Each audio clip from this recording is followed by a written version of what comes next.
Welcome, citizens of Gotham, to a tale that unfolds beneath Gotham's perpetual twilight.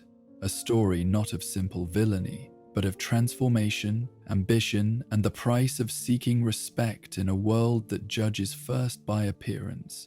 Tonight we journey through the complete chronicle of Oswald Chesterfield Cobblepot, known to the world as the Penguin, from his painful beginnings to his rise as one of Gotham's most enduring criminal masterminds.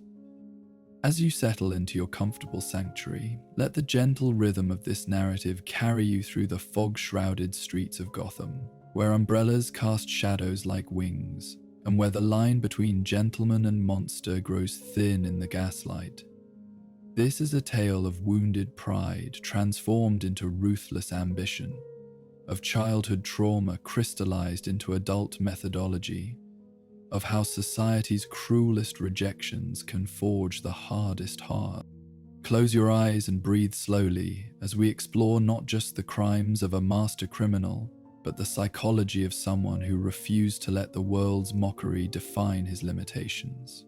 The Penguin's story is one of reinvention and revenge, of turning perceived weaknesses into calculated strengths, of building an empire from the ashes of childhood humiliation. Let these words guide you gently toward rest, where even the darkest ambitions become merely shadows dancing at the edges of peaceful dreams. In the Gothic heart of Gotham City, where family names carry the weight of generations and bloodlines determine destiny more surely than talent or virtue, the Cobblepot mansion stood as a monument to declining aristocracy. Its Victorian spires pierced the perpetual fog that shrouded the better neighborhoods, while its grounds sprawled across acreage that spoke of wealth accumulated in gentler times, when Gotham's elite maintained clearer distinctions between themselves and the growing masses of immigrants and industrial workers who swelled the city's population each year.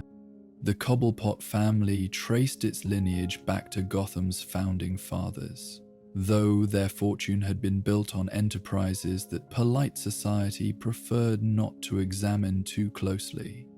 Shipping contracts that asked no questions about cargo contents, real estate ventures that displaced inconvenient populations, political connections that ensured favorable treatment when regulatory oversight might have proven troublesome. The methods were never discussed at dinner parties, but the results were evident in the family's continued prosperity through economic upheavals that destroyed lesser dynasties. Tucker Cobblepot, patriarch of the current generation, embodied everything his social class valued. Tall, distinguished, possessed of the kind of classical features that portrait painters favored and society photographers sought for their publications. He moved through Gotham's elite circles with the confidence of someone who had never questioned his right to occupy any space he chose to enter, whose presence was welcomed at the most exclusive clubs, whose opinions carried weight in boardrooms and political chambers throughout the city. His wife, Miranda Cobblepot, had been selected as much for her genetic contribution to future generations as for her substantial dowry and impeccable breeding. The marriage represented a merger of compatible bloodlines, a joining of resources that would ensure the Cobblepot name continued to occupy its proper place in Gotham's social hierarchy. She was beautiful in the brittle way that high society demanded, delicate features that photographed well, a figure maintained through careful diet and exercise, mannerisms polished to perfection through years of finishing school education. Together they represented everything Gotham's aristocracy aspired to be: wealthy without being vulgar, powerful without being obvious about it, refined without being weak. Their social calendar filled months in advance. Their charitable contributions earned them recognition in the society pages. Their political influence operated through networks of obligation and mutual benefit that spanned decades of carefully maintained relationships. They were the perfect couple, producing what should have been the perfect child to carry on their perfect legacy. But genetics, like so many aspects of human existence, operates according to rules that pay no attention to social expectations or parental planning.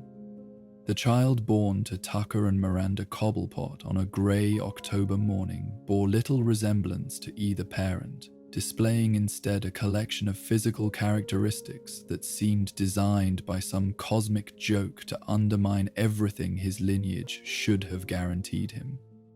Oswald Chesterfield Cobblepot emerged into the world already bearing the markers that would define and torment his entire existence. His body was compact where his father's was tall, round where his mother's was elegant, awkward where theirs were graceful.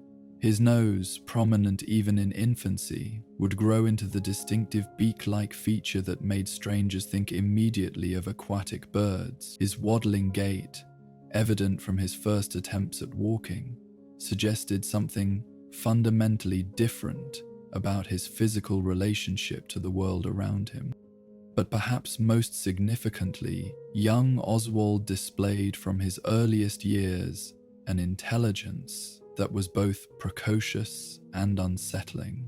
While other children his age were learning basic vocabulary and simple concepts, he absorbed information with the intensity of someone who understood instinctively that knowledge would be his primary weapon in a world that had already marked him as different. He read voraciously, not just children's books, but adult literature, newspapers, technical manuals, anything that might help him understand how the world operated and where he might find his place within its complex hierarchies. The Cobblepot family's initial response to their unusual offspring was a mixture of denial and desperate remediation. Tucker hired the best doctors money could buy, seeking medical explanations for his son's appearance that might suggest corrective treatments. Miranda consulted with specialists in childhood development, hoping that proper education and social training might overcome whatever deficits nature had imposed. They dressed him in the finest clothes, enrolled him in the most exclusive schools, surrounded him with every advantage their wealth could provide. But advantages, they discovered, could not protect a child from the cruelty that children inflict upon those who are different. Oswald's classmates at Gotham Preparatory Academy, drawn from the same elite families that made up his parents' social circle, proved no more accepting of physical difference than children from any other background might have been. Indeed, their refined upbringings seemed to make their cruelty more sophisticated, more psychologically precise in its targeting of his deepest insecurities. The nickname came early and stuck with the persistence of childhood's most casual brutalities. Penguin, they called him, and the name captured something essential about how he moved through the world. The waddle, the prominent nose, the formal dress that his mother insisted upon. The way his compact body seemed perpetually overdressed and out of place among his taller, more conventionally attractive peers. What began as simple mockery evolved into elaborate games of exclusion and humiliation that followed him through his formative years like shadows that grew longer with each passing season. His parents' reactions to their son's social difficulties revealed the limitations of their compassion and the depths of their investment in social appearances. Tucker grew increasingly distant, as if physical proximity to his disappointing offspring might somehow contaminate his own reputation among his peers. Miranda alternated between overprotective smothering and frustrated attempts to remake her son into something more socially acceptable, subjecting him to endless lessons in deportment, speech, and social interaction that only emphasized how far he fell short of normal expectations.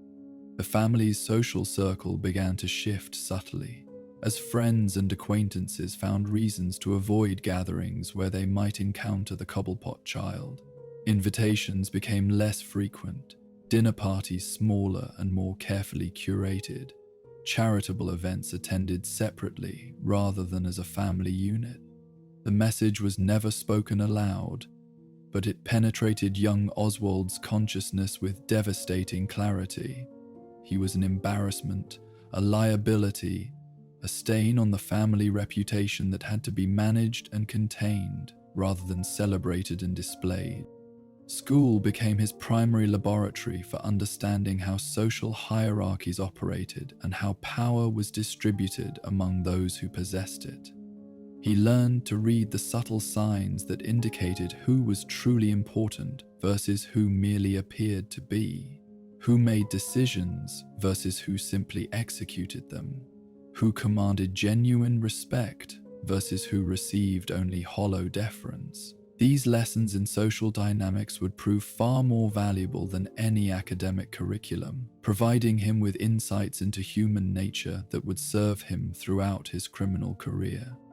The umbrella that would later become his signature weapon and symbol entered his life during these formative years, initially as a medical necessity rather than an affectation. Oswald's compact build and distinctive gait made him prone to falls and injuries that more conventionally proportioned children could avoid, and the umbrella served as both walking aid and defensive tool in playground confrontations where his physical limitations made traditional responses inadequate. But he discovered that the umbrella also conveyed a certain dignity, a suggestion of adult sophistication that set him apart from his tormentors in ways that mere physical difference could not. His mother's insistence that he always carry an umbrella, regardless of weather conditions, was initially another source of mockery among his peers. But Oswald learned to embrace the accessory, to make it part of his developing persona, rather than simply enduring it as another mark of his difference. He began to study the various types of umbrellas, their construction and capabilities, their historical significance as both practical tools and symbols of authority. What had begun as accommodation to disability evolved into genuine expertise that would later prove crucial to his criminal methodology. The servants who maintained the Cobblepot household provided young Oswald with his most honest relationships during these difficult years. Unlike his parents, who were constantly managing their disappointment and social embarrassment, or his classmates who saw him primarily as a target for their cruelty, the domestic staff treated him with straightforward kindness, tempered by realistic assessment of his character and capabilities. They neither coddled him nor tormented him, but responded to him as a person rather than as a problem to be solved or a weakness to be exploited. From the butler, he learnt about dignity in service, about how to maintain personal pride while acknowledging the authority of others, about the difference between subservience and respect. From the cook, he absorbed lessons about the relationship between comfort and control, how providing for others' needs could create dependencies that served one's own interests. From the gardener, he discovered how patient cultivation could transform even the most unpromising materials into something beautiful and valuable, given sufficient time and proper technique. These early relationships with working-class adults provided Oswald with insights into class dynamics that his privileged background might otherwise have prevented him from developing. He learned that respect could be earned through competence and reliability rather than simply inherited through birth, that power could be exercised through indispensability rather than just authority, that intelligence and cunning were often more valuable than conventional attractiveness or social standing. The Cobblepot family's financial dealings, conducted in hushed conversations behind closed doors, but impossible to entirely conceal from a precocious child who had learnt to listen carefully and remember everything, provided Oswald with his first education in the seamier aspects of legitimate business. He discovered that his family's prosperity depended not just on inherited wealth, but on ongoing enterprises that operated in the grey areas between legal and illegal activity, between respectable commerce and outright crime, real estate development projects that displaced poor communities without adequate compensation, shipping arrangements that avoided customs inspections through well-placed bribes. political contributions that purchased favorable zoning decisions and regulatory exemptions. These were the mechanisms through which the Cobblepot fortune was maintained and expanded. Young Oswald absorbed these lessons about the relationship between money and power, legality and morality, public reputation and private behavior, that would shape his understanding of how Gotham's elite actually operated beneath their veneer of respectability. His father's business associates, visiting the Cobblepot mansion for private meetings and social gatherings, treated young Oswald with the patronizing attention that adults typically showed to children of wealthy families. But Oswald learned to listen to their conversations, to understand their concerns and motivations, to recognize the patterns of alliance and rivalry that characterize Gotham's power structure. These informal tutorials in corruption and influence would prove invaluable when he eventually began building his own criminal enterprise. The family's charitable activities, which occupied much of Miranda's social calendar and provided opportunities for public recognition and social advancement, revealed to Oswald another aspect of how power operated in Gotham's elite circles.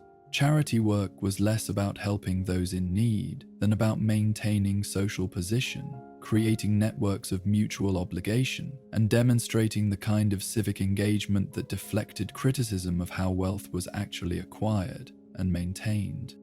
Young Oswald accompanied his mother to numerous charity events and fundraising activities, observing how genuine compassion was subordinated to social positioning, how the needs of the poor were discussed in terms of their impact on property values and public order, rather than as human problems deserving attention in their own right.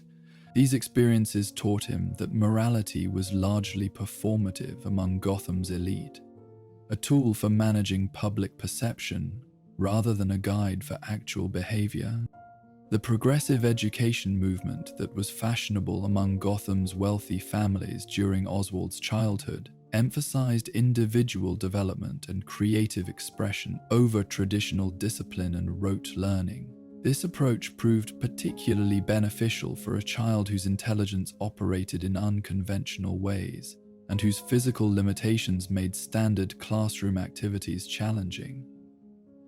But it also meant that his antisocial tendencies and manipulative behaviors were often interpreted as signs of creativity and independence, rather than early warning signs of more serious psychological issues.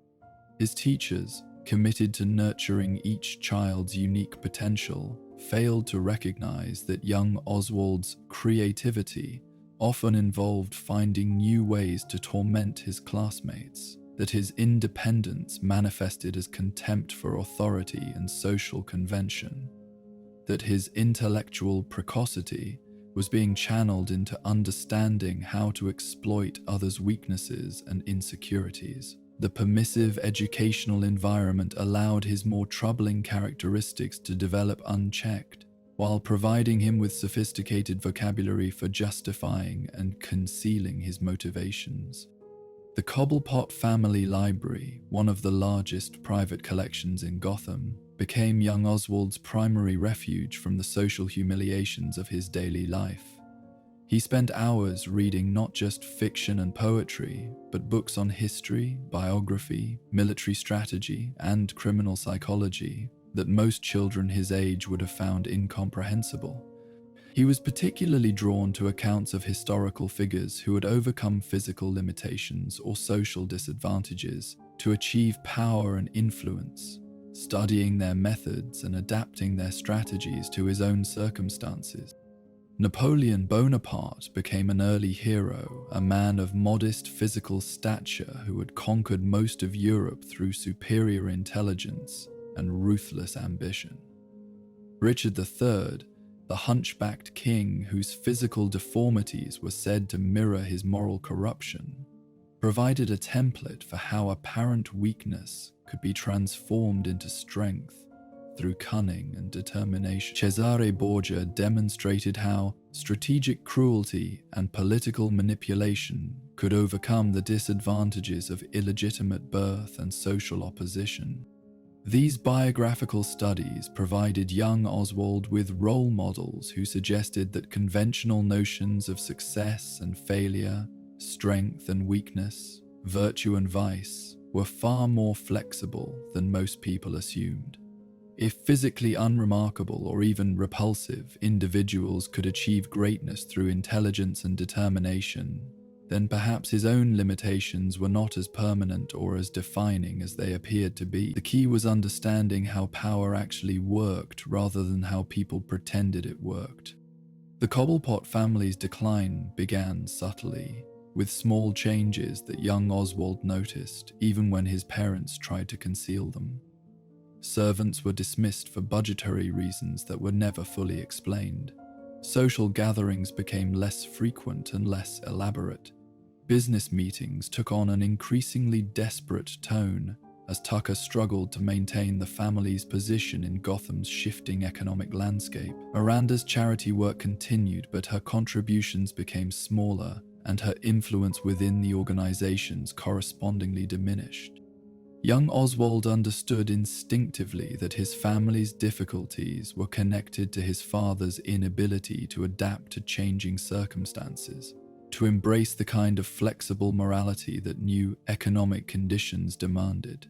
Tucker Cobblepot remained committed to the genteel corruption that had served his generation well, but he lacked the imagination and ruthlessness necessary to compete with hungrier, more innovative criminals who were transforming Gotham's underworld. His adherence to traditional methods became a liability in an environment that rewarded innovation and aggression over breeding and connections. The family's social ostracism accelerated as their financial difficulties became more apparent. Former friends discovered reasons to avoid association with the Cobblepots. Business partners found excuses to terminate profitable relationships. Political allies distanced themselves from potential liability. The descent from social prominence to irrelevance happened gradually enough that each step seemed manageable in isolation. But the cumulative effect was devastating to parents who had never imagined that their position in Gotham's hierarchy was anything less than permanent and secure. For young Oswald, watching his family's decline provided crucial insights into the temporary nature of power and the importance of building security that did not depend on others' goodwill or social convention. He learned that respectability was a luxury that could be withdrawn at any time, that conventional morality was contingent on continued prosperity, that the social connections his parents had valued so highly were ultimately worthless when subjected to real pressure. These lessons would inform his later decision to build his criminal enterprise on fear and mutual benefit, rather than on trust or affection. The death of Tucker Cobblepot when Oswald was 14 years old marked the end of his childhood and the beginning of his transformation into someone capable of surviving in a world that had shown him nothing but contempt and rejection. The official cause of death was heart failure, but those close to the family understood that Tucker had essentially died of embarrassment, unable to bear the humiliation of his reduced circumstances and social exile. His funeral was sparsely attended, with most of Gotham's elite finding excuses to avoid association with his family even in death. Miranda Cobblepot's response to widowhood was to intensify her efforts to maintain the family's social position through increasingly desperate expedients. She liquidated assets to fund lavish entertaining that their reduced circumstances could not support, borrowed against future income to maintain appearances that no longer fooled anyone, and invested in increasingly speculative schemes promoted by con artists who recognized her vulnerability and exploited it systematically. Within 2 years of her husband's death, she had squandered what remained of the Cobblepot fortune and compromised the family's reputation beyond any possibility of recovery. Young Oswald watched his mother's self-destruction with a mixture of pity and contempt, understanding that her inability to accept changed circumstances was destroying whatever opportunities might still exist for salvaging something from their family's wreckage. Her commitment to maintaining appearances had become more important to her than actual survival, leading her to make increasingly irrational decisions that hastened their social and economic collapse. The lessons were clear. Pride was a luxury that the powerless could not afford, and adaptation was more valuable than dignity when circumstances demanded fundamental change. The final humiliation came when Miranda was forced to take employment as a companion to elderly, wealthy women, essentially becoming a servant in the households where she had once been welcomed as an equal. The work was genteel enough to maintain some pretense of respectability, but it was still a devastating acknowledgement that the Cobblepot family had fallen from the ranks of Gotham's elite into the growing population of genteel poor who survived on the margins of their former social circle. For 15-year-old Oswald, his mother's employment represented the ultimate proof that conventional approaches to social mobility were inadequate for someone in his position. Birth and breeding had failed to protect his family from disgrace. Education and refinement had proven worthless when subjected to economic pressure. Social connections had evaporated when they were most needed. Traditional morality had been revealed as a set of convenient fictions that the powerful used to control the powerless. If he was to avoid his parents' fate, he would need to embrace entirely different methods and values. The chrysalis of his childhood was complete. The gentle boy who had sought acceptance and love from a world that offered only mockery and rejection was ready to emerge as something harder, more calculating, more dangerous. The transformation would not be immediate. It would take years for him to develop the skills and resources necessary to become the Penguin. But the psychological foundations had been laid through experiences that taught him everything he needed to know about power, respect, and the price of weakness in a world designed by and for those strong enough to take what they wanted. As you settle deeper into rest, let the tragic architecture of young Oswald's childhood fade into the gentle darkness of sleep. The pain that shaped him belongs to the realm of stories, where such trauma can be observed and understood without causing harm to those who witness it. His journey from wounded child to criminal mastermind unfolds in the safe space of narrative, where even the darkest transformations serve to illuminate aspects of human nature that daylight consciousness prefers to keep hidden. Rest now, knowing that understanding such darkness can make us more grateful for the light that surrounds our own more fortunate lives. The death of Miranda Cobblepot came on a winter morning so bitter that even Gotham's hardy citizens remarked on the unusual severity of the cold. She was found in her small apartment, a cramped space that would have horrified the woman who had once commanded servants in a mansion, having succumbed to pneumonia that her weakened constitution could no longer resist. The woman who had spent her final years clinging to the shreds of former glory had died as she had lived those last terrible months. Alone, impoverished, and forgotten by the society that had once celebrated her beauty and breeding. 17-year-old Oswald Cobblepot stood beside his mother's modest casket in a funeral parlor that catered to the city's genteel poor, watching as a handful of elderly women who had employed Miranda as companion paid their final respects to someone they had known more as servant than as equal. The contrast with his father's funeral, sparse though it had been, was stark enough to drive home the finality of his family's fall from grace. He was now entirely alone in a world that had never shown him kindness, armed with nothing but his intelligence and a burning understanding of how society really operated beneath its polite facades. The modest inheritance left by his mother consisted primarily of debts, though careful examination of her effects revealed a few items of genuine value that had somehow escaped the general liquidation of family assets. A pearl necklace that had belonged to her grandmother, a set of gold cufflinks bearing the Cobblepot family crest, a leather-bound first edition of Machiavelli's The Prince his father had annotated extensively in the margins. These remnants of former prosperity became the foundation upon which Oswald would begin building his new life. But more valuable than any material inheritance was the education in loss, humiliation, and social dynamics that his family's destruction had provided. He had learned firsthand how quickly fortune could change, how unreliable social connections proved under pressure, how little protection respectability offered against real adversity.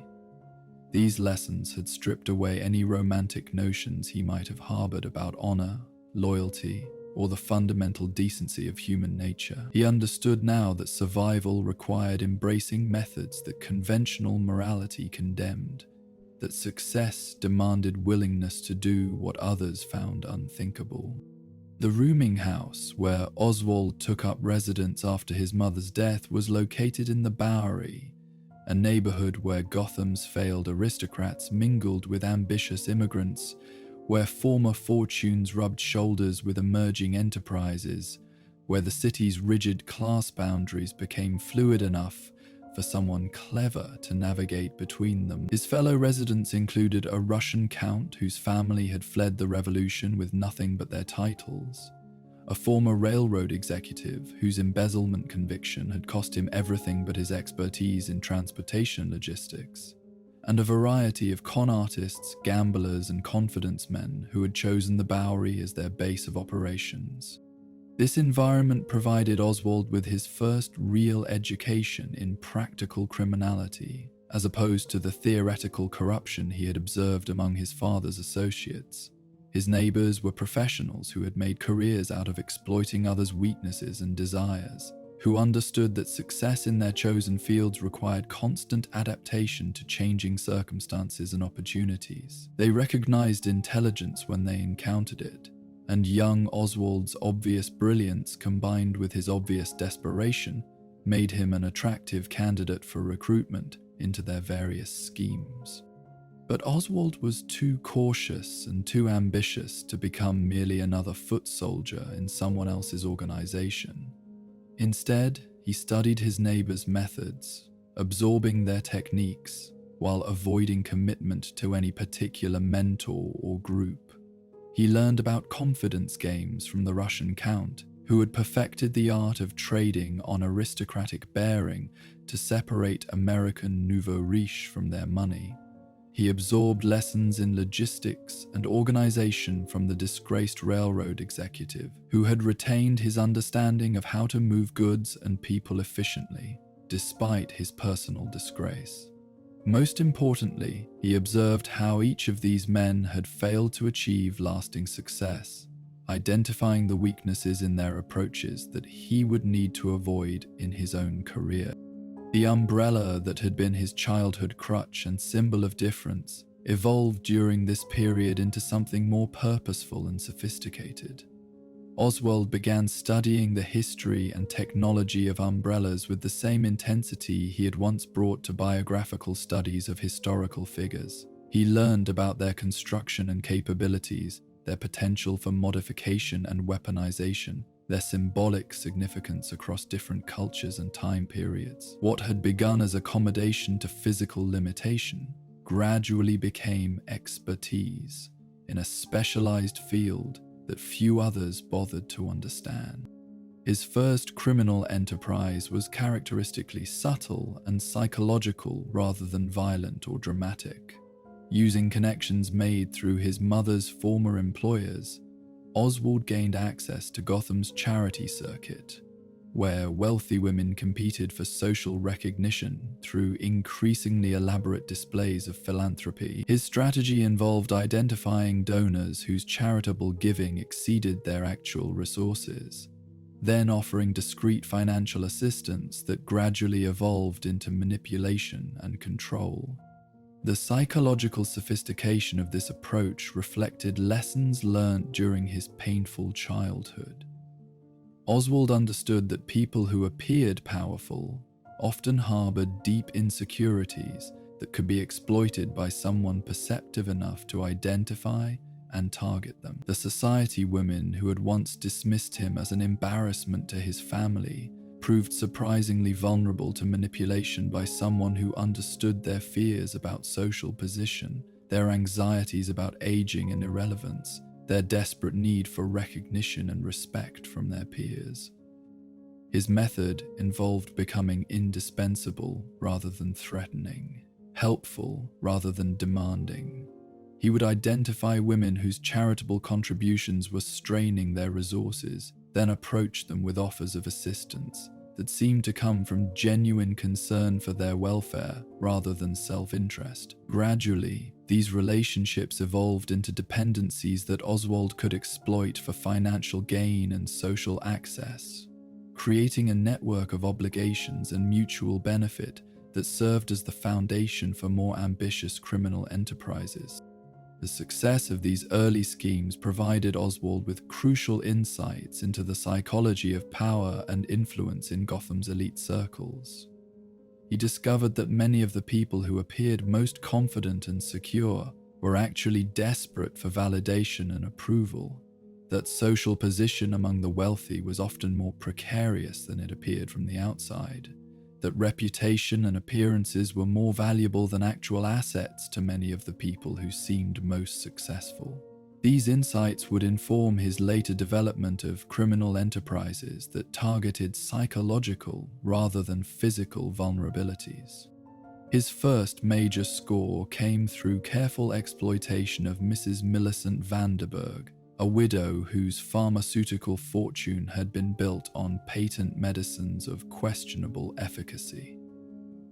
Vanderburg's charitable activities had expanded beyond her means as she competed with younger, wealthier women for recognition as Gotham's premier philanthropist. Oswald insinuated himself into her social circle as a financial advisor, using his understanding of her psychological needs to convince her that increasingly risky investments were necessary to maintain her charitable giving and social position. Over the course of 18 months, Oswald systematically diverted Vanderburg's resources into schemes that enriched him while appearing to serve her interests. He convinced her to fund a series of charitable fronts that existed primarily to generate income for his growing organization, persuaded her to make speculative investments in enterprises he controlled, and gradually isolated her from advisors who might have questioned his methods. By the time she realized the extent of his deception, he had extracted over $200,000 from her estate, while maintaining plausible deniability about his intentions and methods. The Vanderburg scheme established patterns that would characterize Oswald's criminal career for decades to come. He preferred manipulation to violence, long-term exploitation to quick strikes, psychological dominance to physical intimidation. His victims were often people whose public positions made them reluctant to admit they had been deceived, who valued their reputations more than their financial losses, who could be counted upon to remain silent about their victimization rather than face public embarrassment. But the success of his early criminal enterprises also revealed limitations in his approach that would eventually force him to expand his methods and organization. Working alone or with minimal assistance, Oswald could only target a limited number of victims at any given time. His psychological approach required extensive preparation and careful cultivation of relationships that took months or years to fully develop. Most significantly, his methods generated relatively little violence or public attention, which meant that his reputation among Gotham's criminal community remained limited despite his growing wealth and influence. The decision to transition from white-collar manipulation to more traditional organized crime was driven partly by ambition and partly by necessity. As Oswald's financial resources grew, so did his exposure to law enforcement attention and potential retaliation from victims who might eventually overcome their embarrassment enough to seek justice. He needed protection that only a larger, more diverse criminal organization could provide, which meant recruiting associates who could handle the violent aspects of criminal enterprise that his own personality and physical limitations made difficult for him to manage directly. His first attempt at building a traditional criminal organization proved instructive in its failure. Drawing on his observations of how Gotham's legitimate businesses operated, Oswald attempted to create a hierarchical structure, with himself at the top and various specialists handling different aspects of operations. But he underestimated the cultural differences between white-collar crime and street-level criminal activity, failing to understand that the psychological techniques that worked on insecure society matrons would not be effective with hardened criminals who respected only strength and success. The failure of his first organizational experiment taught Oswald crucial lessons about leadership and authority that would inform his later success as a crime boss. He learned that respect could not be commanded through intelligence alone, that fear was often more effective than gratitude in maintaining loyalty, that reputation for ruthlessness was as important as actual capability when dealing with people who lived by violence. Most importantly, he discovered that his physical limitations and genteel background, which he had hoped to overcome through superior organization and planning, were seen by many criminals as fundamental weaknesses that disqualified him from leadership, regardless of his other qualification. The solution to these problems came through careful study of how other successful criminal leaders had overcome similar challenges. Oswald researched the methods of historical figures who had achieved power despite physical or social disadvantages, focusing particularly on those who had compensated for personal weaknesses through superior intelligence, organizational skills, and strategic use of violence. He learned about the importance of theatrical presentation in criminal leadership, the value of signature methods and symbolic gestures that created memorable impressions and reinforced authority through psychological rather than purely physical means. The umbrella-based weapons and gadgets that would later become his trademark emerged during this period as solutions to the practical problems created by his physical limitations and his need to establish credibility among violent criminals. Oswald understood that he could not compete with larger, stronger men in direct physical confrontation, but he could level the playing field through superior technology and unexpected tactics. The modified umbrellas that became his signature weapons were simultaneously practical tools for personal defense and theatrical props that reinforced his developing reputation as someone dangerous in unconventional ways. His breakthrough came through careful analysis of Gotham's existing criminal landscape and identification of opportunities that other criminals had overlooked or dismissed as unprofitable. While most of the city's organized crime focused on traditional enterprises like gambling, prostitution, and protection rackets, Oswald recognized that Gotham's economic development was creating new forms of corruption and exploitation that required more sophisticated approaches.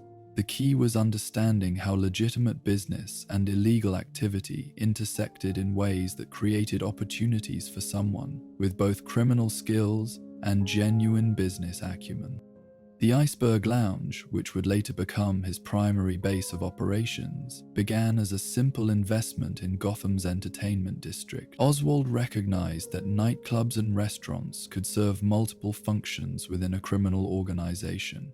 They provided legitimate cover for illegal activities, generated legal income that could be used to fund criminal enterprises, created opportunities for networking with both criminals and legitimate business people, and established a public presence that reinforced his growing reputation as someone significant in Gotham's underworld. But the lounge's real innovation was its integration of entertainment, legitimate business, and criminal activity into a seamless operation that served each function while supporting the others. Patrons who came for dinner and entertainment also provided cover for meetings between criminals and corrupt officials. The restaurant's supply chain created opportunities for smuggling and money laundering. The entertainment program attracted celebrities and politicians whose presence legitimized the establishment, while providing opportunities for blackmail and influence peddling. The success of the Iceberg Lounge established Oswald as a significant figure in Gotham's criminal community, but it also attracted the attention of established crime families who viewed his rise as a threat to their traditional territories and methods. The challenge was to establish himself as someone too dangerous to eliminate and too valuable to ignore. Someone who could contribute to the overall profitability of Gotham's criminal enterprises, while carving out his own sphere of influence and authority. His approach to this challenge reflected the lessons learned during his painful childhood and early criminal career. Instead of trying to challenge the established families directly, Oswald positioned himself as someone who could provide services that they needed but could not easily obtain elsewhere. His intelligence, education, and understanding of legitimate business made him valuable as an intermediary between the criminal underworld and Gotham's corrupt elite.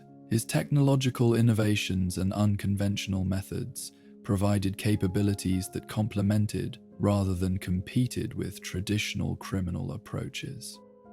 The umbrella gun that became his most famous weapon was developed during this period as both practical tool and symbolic statement. The device perfectly embodied his approach to criminal leadership. It appeared harmless and even ridiculous to those who did not understand its true nature, but it was devastatingly effective when properly employed. The umbrella gun allowed him to project lethal force while maintaining the appearance of someone who posed no physical threat, giving him tactical advantages that more obviously dangerous weapons could not provide.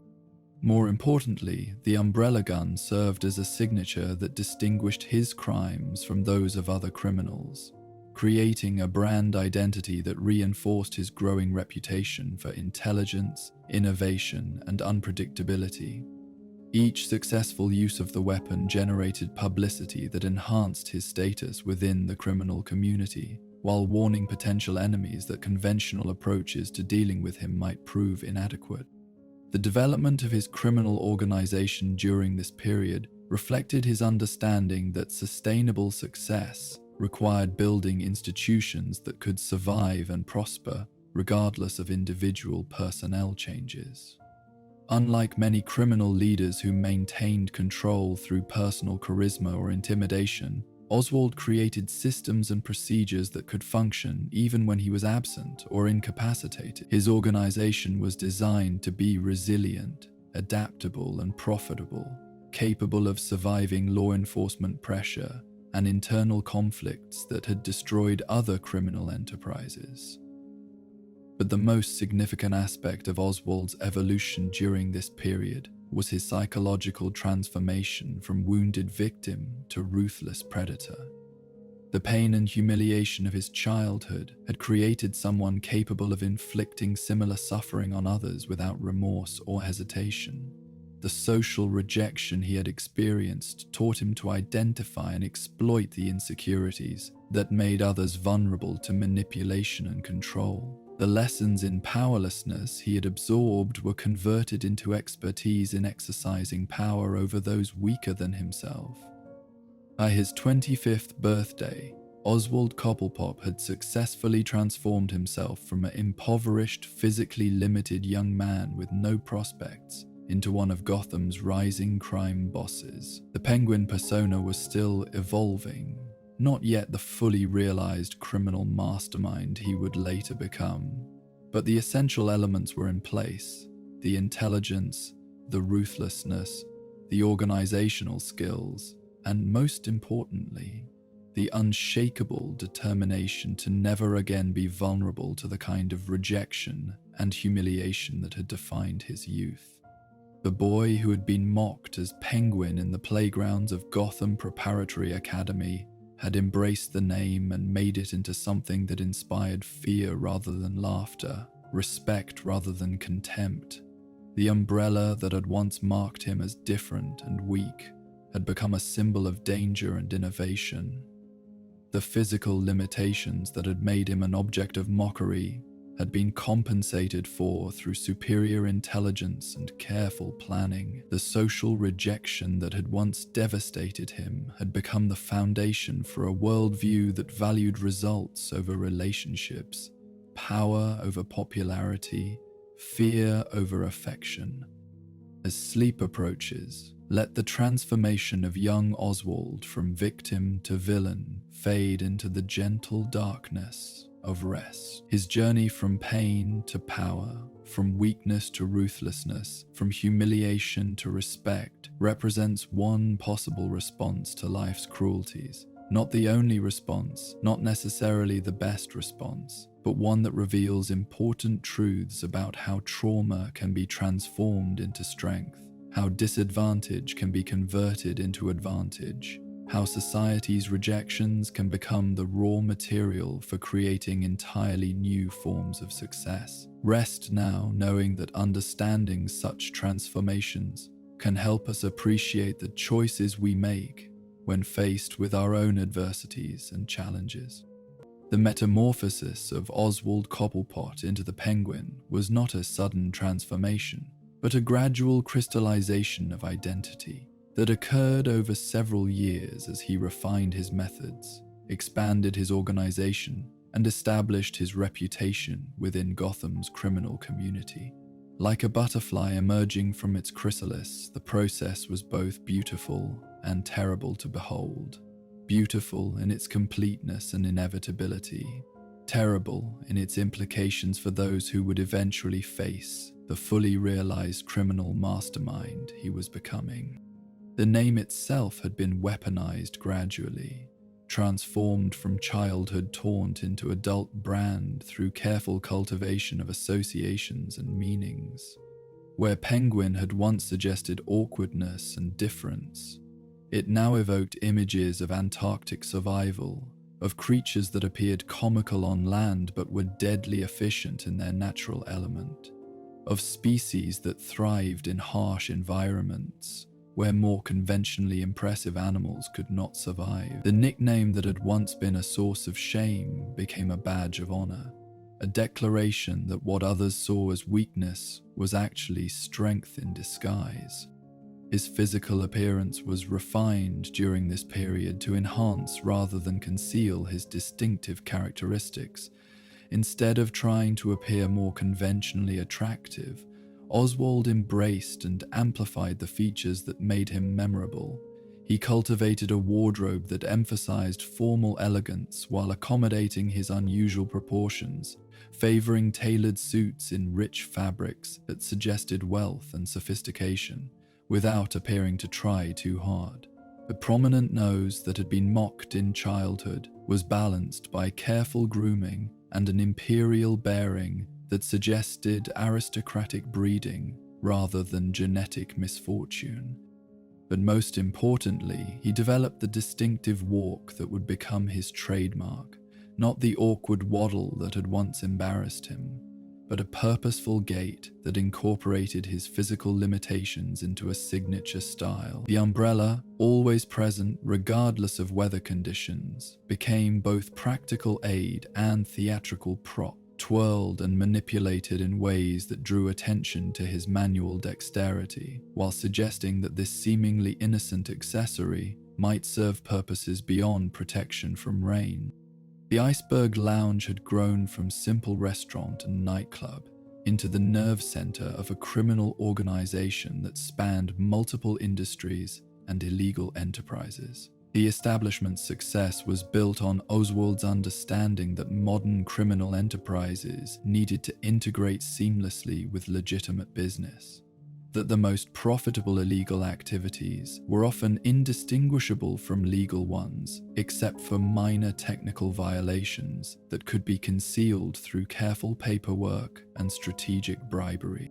The lounge's clientele reflected this integration of legal and illegal worlds. Politicians rubbed shoulders with crime bosses, legitimate businessmen shared drinks with smugglers and money launderers, and society matrons gossiped with cool girls who served their husbands.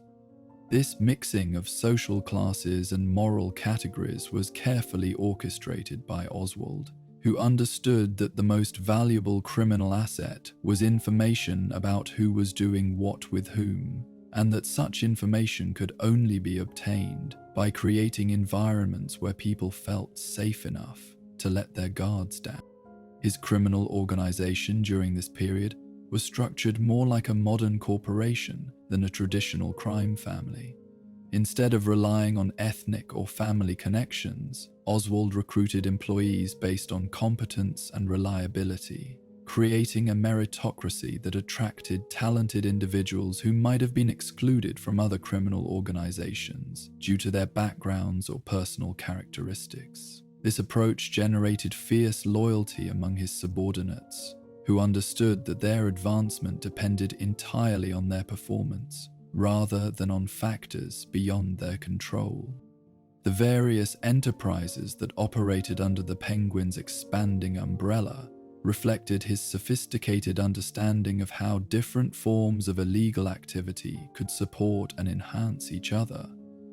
His smuggling operations provided goods for his fencing networks, which generated cash that could be laundered through his legitimate businesses, which in turn provided cover for his intelligence-gathering activities among Gotham's elite. Each component of the organization strengthened the others, creating a synergistic effect that made the whole far more powerful than the sum of its parts. But perhaps the most innovative aspect of Oswald's criminal methodology was his approach to violence and intimidation.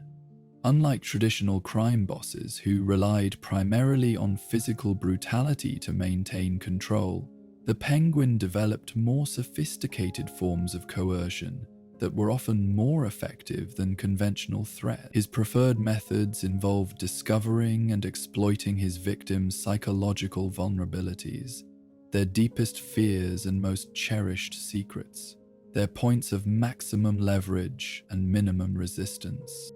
The umbrella weapons that became his signature were perfect expressions of this philosophy. They appeared harmless until the moment they were deployed, giving him tactical advantages that more obviously threatening weapons could not provide. A businessman who might be on guard against someone carrying a gun would relax around someone carrying an umbrella, only to discover too late that the innocent-looking accessory concealed blades, firearms, gas dispensers, or other lethal mechanisms. His first major territorial expansion came through careful analysis of opportunities created by conflicts between established crime families. Instead of trying to seize territory through direct confrontation, Oswald positioned himself as a neutral party who could provide services that all sides needed: intelligence about enemy activities, secure communication channels between hostile factions, and mediation services that could resolve disputes before they escalated into costly wars that damaged everyone's profits. This approach generated tremendous goodwill among Gotham's criminal leadership, while establishing the Penguin as someone whose continued well-being was in everyone's interest. Crime bosses who might otherwise have viewed him as a threat instead came to see him as a valuable asset, someone whose elimination would deprive them of services they could not easily obtain elsewhere. The protection this provided was far more reliable than anything that could be achieved through superior firepower or intimidation. The mayoral campaign that established Oswald as a significant figure in Gotham's political landscape began as a publicity stunt designed to increase the Iceberg Lounge's profile and generate attention for his various business enterprises. But as the campaign progressed, he discovered that his message of honest corruption openly acknowledging the city's problems while promising practical solutions unconstrained by conventional morality, resonated with voters, who had grown tired of traditional politicians' empty promises and obvious hypocrisy. His platform combined genuine insights into Gotham's structural problems with carefully crafted appeals to different demographic groups' specific concerns. For business leaders, he offered reduced regulation and streamlined bureaucratic processes that would make illegal activities easier to conduct. For working-class voters, he promised jobs and economic development that would come from embracing rather than fighting the city's criminal enterprises. For intellectuals and reformers, he provided sophisticated analysis of why conventional approaches to urban governance had failed and why more radical solutions were necessary. The campaign's success surprised even Oswald, who had not initially expected to win, but had simply wanted to use the political process to advance his other objectives. His victory demonstrated that Gotham's citizens were ready for leadership that acknowledged reality, rather than pretending that their city was something other than what it obviously was, a place where crime and legitimate business were so thoroughly integrated that attempts to separate them were not only futile, but counterproductive. His brief tenure as mayor provided valuable lessons in the relationship between political power and criminal influence that would inform his later activities. He learned that holding official positions often created more problems than opportunities for someone in his situation, that the scrutiny and accountability that came with public office were incompatible with the flexibility and secrecy that criminal enterprises required. But he also discovered that the contacts and insights gained through political involvement could be tremendously valuable for someone who understood how to exploit them properly. The decision to resign from the mayor's office and return to purely criminal activities was driven by his understanding that sustainable power came from controlling outcomes rather than occupying positions, from influencing decision-makers rather than being one himself.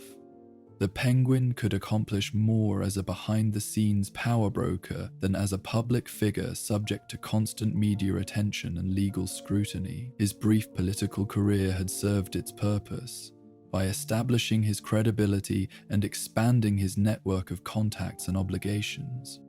The expansion of his criminal empire during the post-mayoral period reflected lessons learned from his political experience about the importance of diversification and the dangers of becoming too dependent on any single source of income or influence. His organization branched out into new areas of illegal activity while maintaining strong positions in traditional criminal enterprises, creating a portfolio of criminal investments that could survive the elimination of any individual component.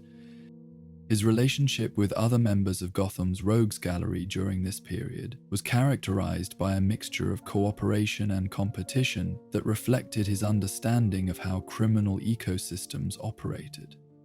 He recognized that other supercriminals were not necessarily enemies to be eliminated, but potential partners who could provide services he needed or create opportunities he could exploit. The key was understanding each individual's psychology and motivations well enough to predict their behavior and manipulate their decisions when necessary.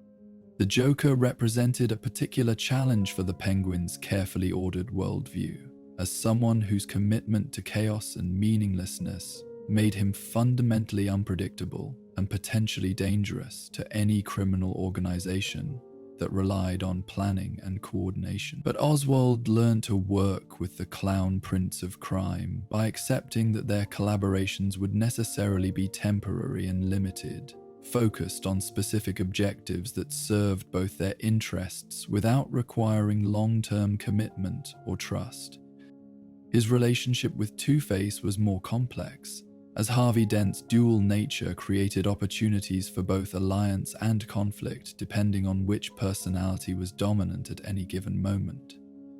Oswald developed strategies for dealing with both aspects of Dent's character, maintaining relationships that could survive the transitions between his law and order and criminal personas. This required a level of psychological sophistication that few other criminals possessed, but it also provided access to inside information about law enforcement activities that proved invaluable for his other enterprises. The Riddler's obsession with puzzles and intellectual challenges made him a natural partner for certain types of crimes that required sophisticated planning and execution. Oswald learned to collaborate with Edward Nygma by framing their joint enterprises as elaborate riddles that satisfied the Riddler's psychological needs while achieving practical criminal objectives. These partnerships were often highly profitable, though they required constant management of Nygma's ego and his compulsive need to demonstrate his intellectual superiority. But perhaps the most significant relationship during this period was his growing awareness of Batman as a force that would inevitably impact his criminal activities. Unlike other criminals who saw the Dark Knight primarily as an obstacle to be overcome or eliminated, Oswald recognized that Batman's presence in Gotham created both challenges and opportunities that could be exploited by someone intelligent enough to understand how the city's ecosystem of crime and justice actually functioned. His first direct encounter with Batman revealed the limitations of conventional criminal approaches when dealing with someone who operated outside normal law enforcement constraints. The Penguin's usual methods of bribery, intimidation, and manipulation proved ineffective against an opponent who was motivated by psychological rather than material considerations, who could not be bought or threatened in traditional ways. This forced him to develop new strategies specifically designed for dealing with costumed vigilantes who played by different rules than either criminals or police. The elaborate death traps and themed crimes that became characteristic of his confrontations with Batman served multiple purposes beyond simple attempts at elimination. They were psychological warfare, designed to undermine the Dark Knight's confidence and effectiveness, public relations exercises that enhanced the Penguin's reputation for creativity and intelligence, and recruitment tools that attracted talented criminals who wanted to be associated with someone capable of challenging Gotham's premier hero. But most importantly, these encounters with Batman provided Oswald with insights into the psychology of heroism and justice that proved valuable for all his other criminal activities. He learned how heroes thought and what motivated them, how they approached problems and what blind spots they possessed, how they could be manipulated, and what methods were likely to be counterproductive. This understanding made him more effective in dealing not just with Batman, but with all the law enforcement and regulatory officials who might threaten his criminal enterprises.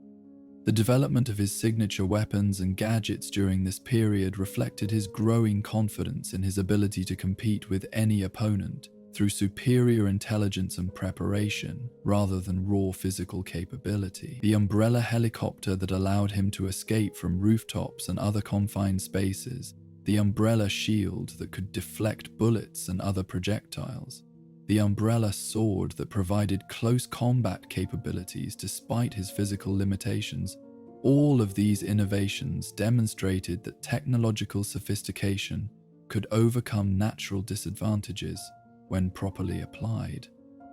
His organization's intelligence-gathering capabilities became legendary within Gotham's criminal community, as the Penguin demonstrated an almost supernatural ability to acquire information about his enemies' plans, his competitors' activities, and law enforcement operations that might threaten his interests. This intelligence network was built on the same psychological insights that informed all his other criminal activities.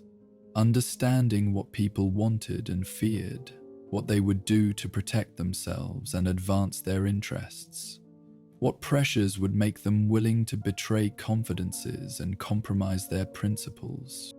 The Iceberg Lounge's role as an information exchange became as important as its function as a criminal headquarters, as Oswald created an environment where valuable intelligence could be traded like any other commodity. Criminals, corrupt officials, journalists, and society figures all came to understand that the Penguin could provide them with information they needed in exchange for information he wanted, creating a marketplace of secrets that served all parties' interests, while advancing his own agenda. By the end of this formative period, the Penguin had established himself as one of Gotham's premier crime bosses, someone whose combination of intelligence, organization, and innovation made him a force to be reckoned with in any criminal enterprise or territorial dispute. His transformation from the mocked child Oswald Cobblepot to the feared criminal mastermind known throughout the city was complete in all essential respects. Though he would continue to refine and expand his methods and influence throughout the rest of his career, the umbrella had become his scepter, his symbol of authority and power that commanded respect from enemies and allies alike. The waddle that had once marked him as different and weak had become a purposeful stride that announced his presence and demanded attention. The intelligence that had once isolated him from his peers had become the foundation of a criminal empire that spanned multiple industries and influenced countless lives. The pain and humiliation of his childhood had been transformed into the raw material of a success story that, while morally reprehensible, was undeniably impressive in its scope and sophistication. As you drift towards sleep, let the emergence of the Penguin from the chrysalis of Oswald's traumatic youth settle into your dreams like the gentle transformation of day into night. His evolution from victim to predator, from weakness to strength, from ridicule to respect, represents one of humanity's most fundamental stories. The tale of someone who refuses to accept the limitations that others would impose upon them, who transforms disadvantage into advantage through intelligence and determination. Rest peacefully, knowing that such transformations belong to the realm of fiction, where they can be observed and understood without threatening the safety of those who contemplate them from the security of their own beds. In the heart of Gotham's entertainment district, where neon lights cast rainbow reflections on rain-slicked streets and the boundaries between legitimate business and criminal enterprise blur like watercolors in the perpetual fog, there stands a monument to ambitious vision and criminal innovation. A book that in truths doth study in evil. The Iceberg Lounge rises from its corner location like a crystal palace carved from ice and ambition, its Art Deco facade suggesting both elegance and danger, sophistication and menace, the kind of establishment where anything might be possible, and everything certainly has its price. The building itself was acquired through a complex transaction that demonstrated Oswald's evolving understanding of how property acquisition could serve multiple criminal purposes simultaneously.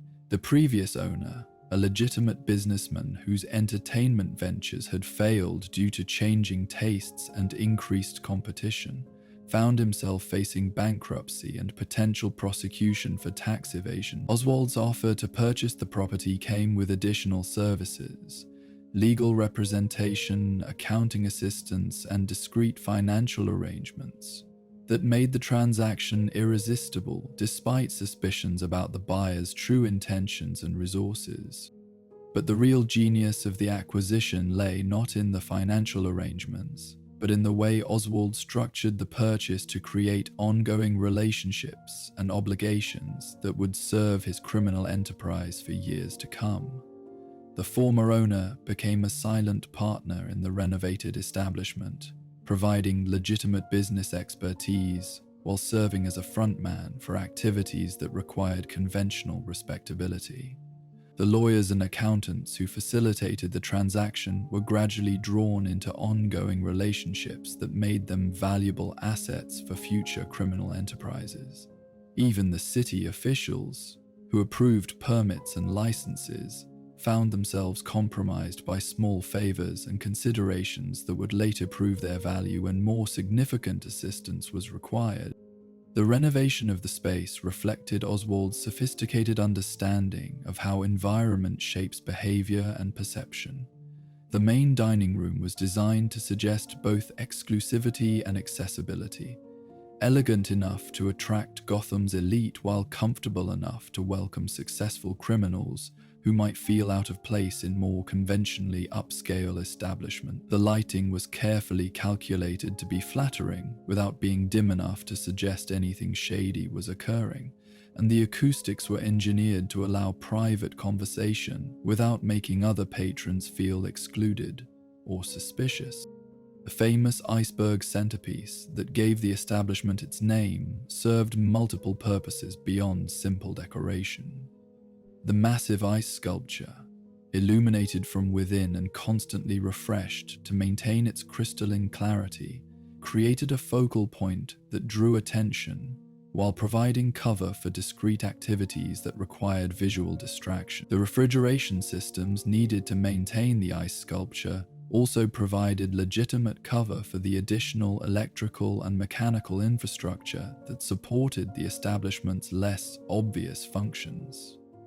Surveillance equipment, secure communication systems, and climate-controlled storage areas that could accommodate a variety of sensitive materials. The kitchen facilities were designed to exceed the requirements of even the most ambitious restaurant operation, providing legitimate cover for food service activities while creating opportunities for smuggling, money laundering, and other illegal enterprises that could be concealed within normal commercial activities. The extensive wine cellar served similar dual purposes, offering storage space for valuable contraband while providing a legitimate explanation for the frequent deliveries and pickups that characterized the establishment's operations. But the true innovation of the Iceberg Lounge lay in its integration of entertainment, social networking, and criminal coordination into a seamless operation that served each function while supporting the others. The establishment's entertainment program was carefully curated to attract different types of patrons, whose interactions could be monitored and manipulated to advance Oswald's various objectives. Jazz musicians whose irregular schedules and bohemian lifestyles made them ideal couriers and information sources. Comedians whose performances provided cover for coded communications and whose travel schedules facilitated interstate criminal activities. Dancers and singers whose romantic relationships with patrons created opportunities for blackmail and influence peddling.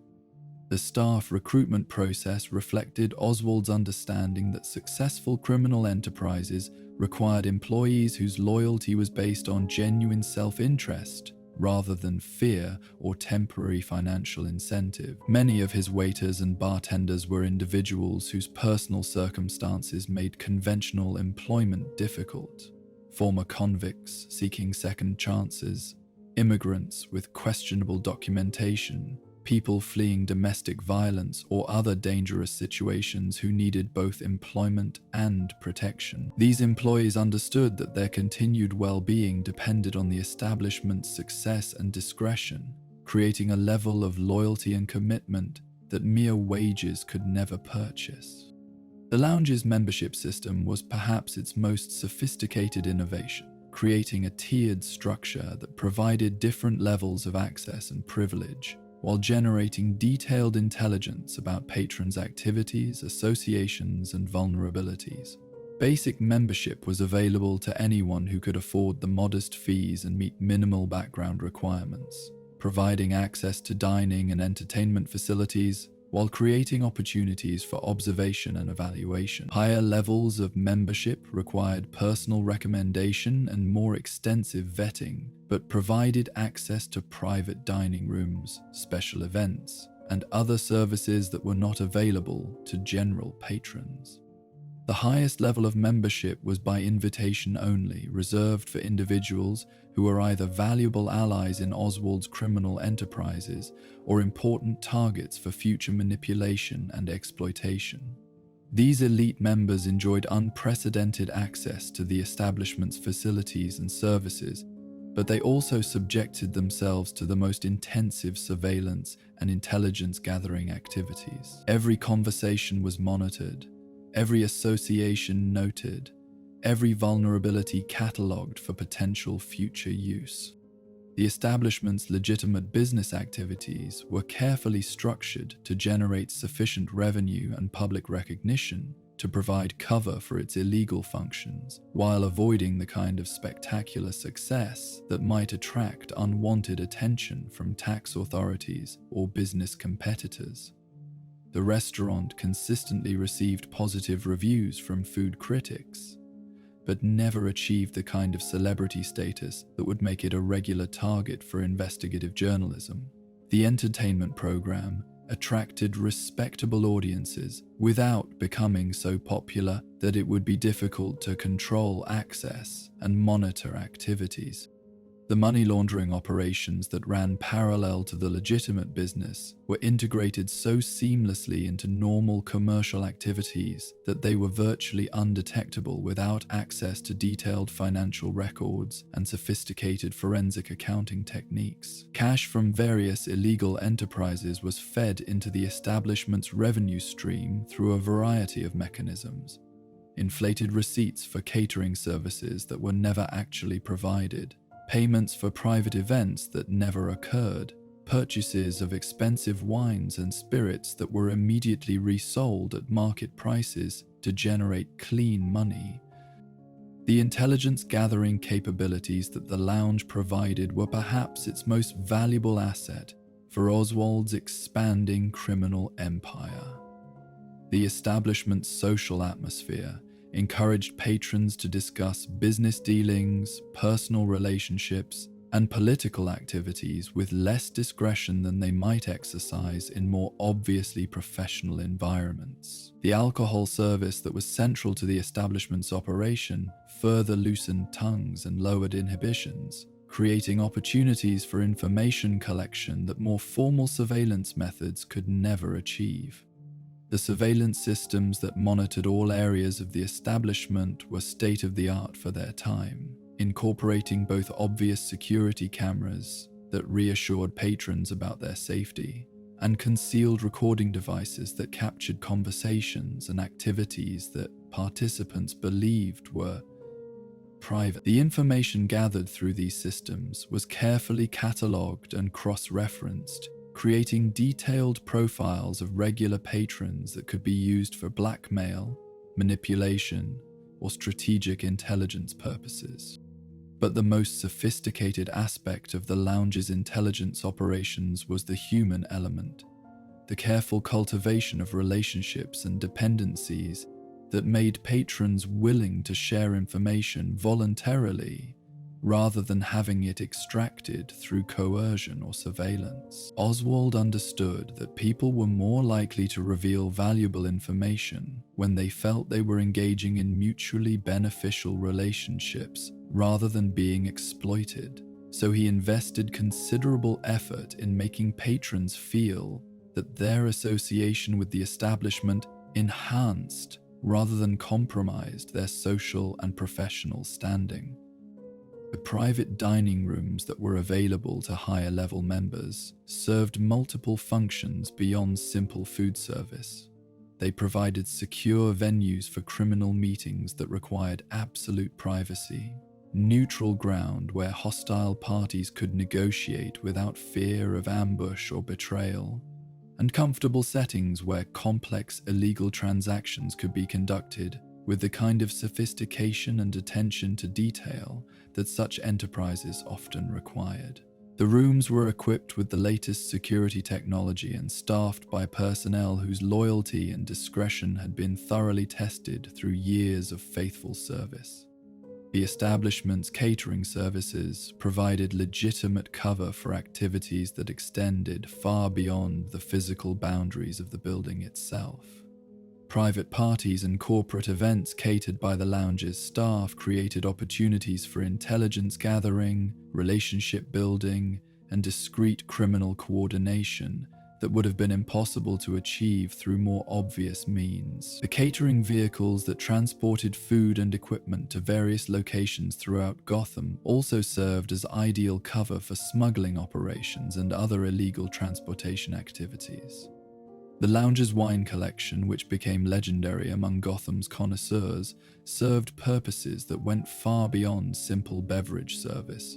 Rare and expensive bottles provided vehicles for money laundering, purchases that generated clean transaction records while creating assets that could be easily transported and converted to cash when necessary. The wine storage facilities provided secure hiding places for documents, contraband, and other materials that needed to be kept safe from law enforcement discovery.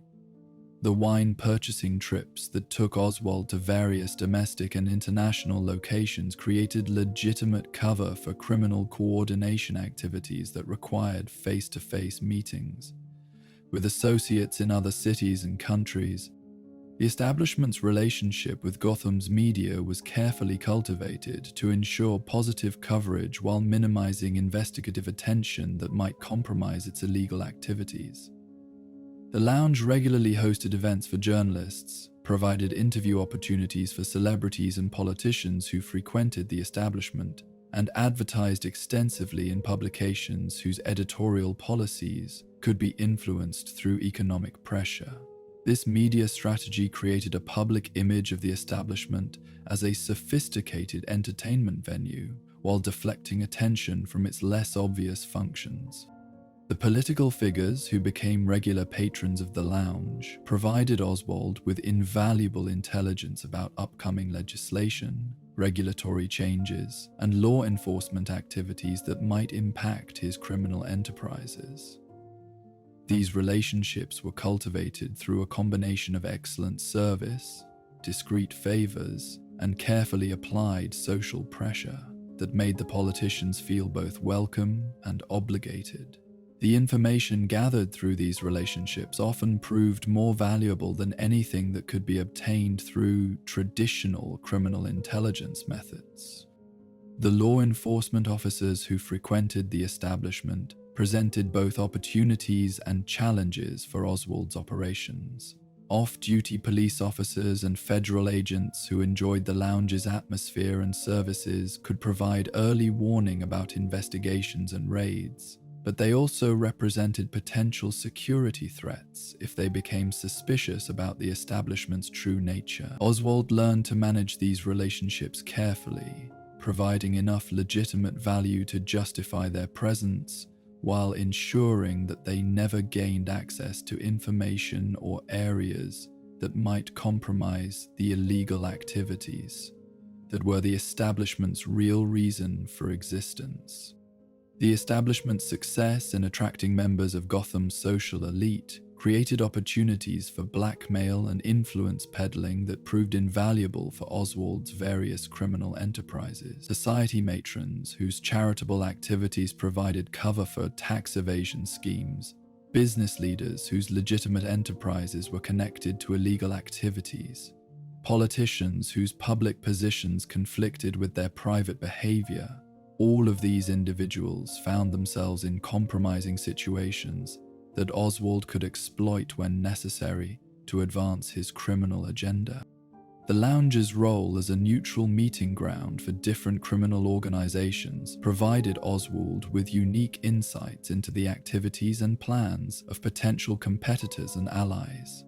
By establishing the establishment as a place where territorial disputes could be settled and criminal partnerships could be negotiated, he positioned himself as an indispensable mediator whose continued well-being was in everyone's interest. This role provided him with advanced intelligence about criminal activities throughout Gotham, while generating goodwill and obligations that protected him from retaliation when his own enterprises came into conflict with other organizations. The expansion of the lounge's operations to include satellite locations in other parts of Gotham allowed Oswald to extend his criminal empire while maintaining the intimate atmosphere and personal control that made the original establishment so successful. Each new location was carefully adapted to serve the specific needs of its neighborhood, and clientele, while maintaining the sophisticated integration of legitimate business and criminal activity that characterized the flagship establishment. These satellite operations also provided redundancy that protected Oswald's criminal empire from the kind of single-point failures that had destroyed other criminal organizations. The establishment's employee benefits and advancement opportunities were designed to create long-term loyalty and commitment that would survive the kind of pressure and temptation that law enforcement agencies might use to recruit informants and undercover operatives. Employees who demonstrated exceptional loyalty and competence were gradually introduced to more sensitive aspects of the operation, creating a career path that made working for the Penguin more attractive than switching sides to work with law enforcement or competing criminal organizations. As the years passed, the Iceberg Lounge evolved from a simple criminal front into the nerve center of a sophisticated criminal empire that spanned multiple industries and illegal enterprises. The establishment became synonymous with the Penguin's brand of intelligent, organized crime that achieved its objectives through superior planning and coordination, rather than random violence or crude intimidation. The success of the lounge provided a template for other criminal enterprises and demonstrated that illegal activities could be conducted with the same level of professionalism and sophistication that characterized the most successful, legitimate businesses. The legacy of the Iceberg Lounge extends far beyond its role in Oswald's criminal career, influencing how other criminals approached the integration of legitimate business and illegal activity, how law enforcement agencies understood the relationship between organized crime and conventional commerce, and how Gotham citizens perceived the boundaries between legal and illegal enterprises in their city. The establishment proved that crime could be both profitable and sophisticated, that criminal organizations could provide genuine value to their communities even while engaging in illegal activities, and that the line between legitimate business and criminal enterprise was often more a matter of technical legal definitions than fundamental moral distinctions. As sleep draws near, let the sophisticated world of the Iceberg Lounge fade into the gentle darkness of rest, its ice bubble lights becoming just another memory in the landscape of dreams. The establishment that served as both sanctuary and center of operations for the Penguin's criminal empire represents a fascinating study in how intelligence and organization can transform illegal activity into something approaching legitimate business. Rest peacefully, knowing that such elegant criminal enterprises exist only in the realm of fiction, where they can be admired for their sophistication without threatening the safety and security of those who observe them from the comfort of their own homes. In the depths of his private study, hidden behind the public facade of the Iceberg Lounge, Oswald Cobblepot maintained a library that would have impressed the professors at Gotham University's most prestigious academic departments. The room itself was a testament to his evolution from the mocked child who had once sought refuge in his family's book collection, to the criminal mastermind who now used intellectual sophistication as both weapon and armor in his ongoing war against a world that had never shown him kindness or acceptance. The volumes that lined the mahogany shelves revealed the breadth and depth of his studies in human psychology, political science, military strategy, and criminal methodology. First editions of Machiavelli's The Prince and Sun Tzu's The Art of War stood alongside modern treatises on behavioral psychology and organizational management. Biographies of Napoleon Bonaparte, Cardinal Richelieu, and J.P. Morgan shared space with case studies of successful criminal enterprises and detailed analyses of law enforcement techniques. This was the arsenal of a man who understood that knowledge was the ultimate weapon, that understanding human nature was more valuable than any physical force or technological innovation.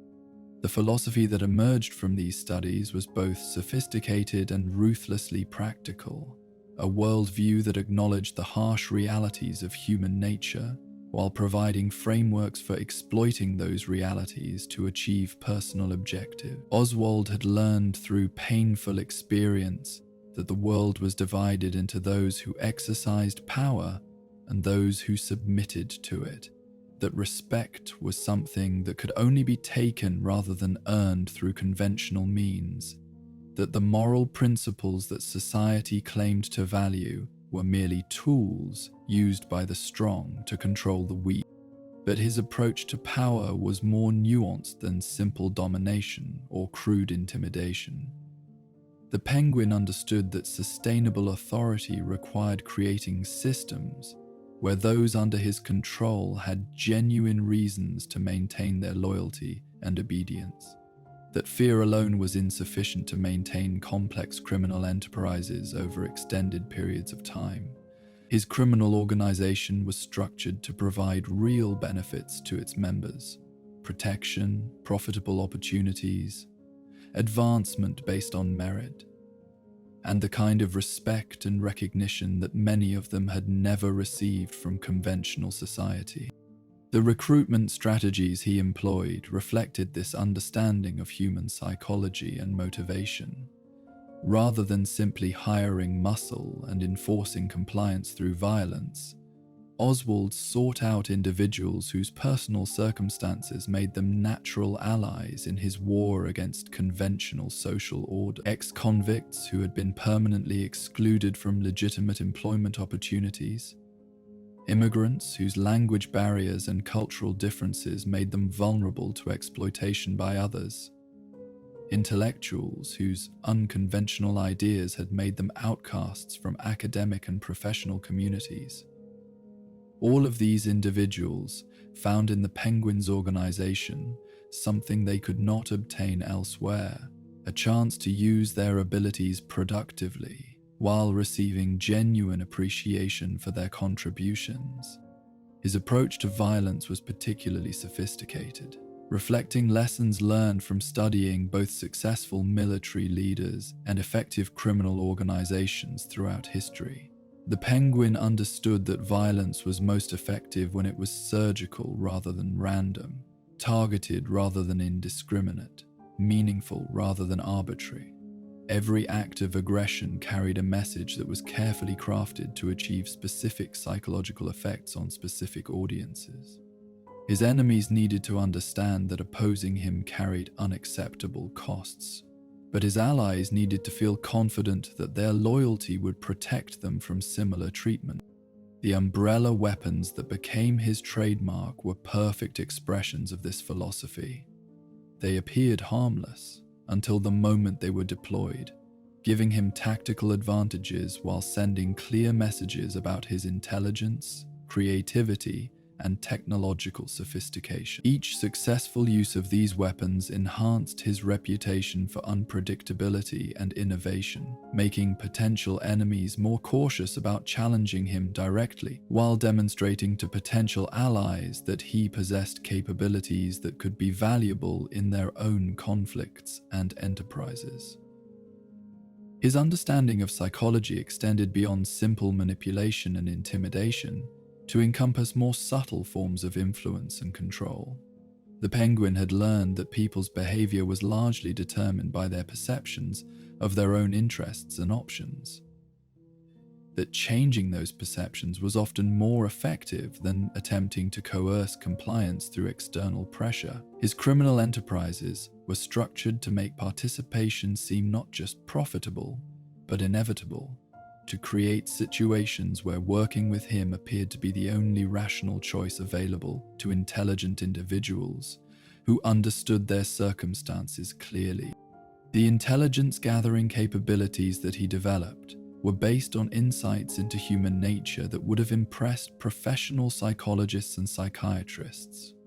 Oswald understood that people were most likely to reveal valuable information when they felt they were engaging in mutually beneficial relationships rather than being exploited, that the appearance of friendship and respect was often more effective than bribery or blackmail in encouraging cooperation and disclosure. His agents and informants genuinely believed that they were working with, rather than for, the Penguin, that their activities served their own interests as much as his.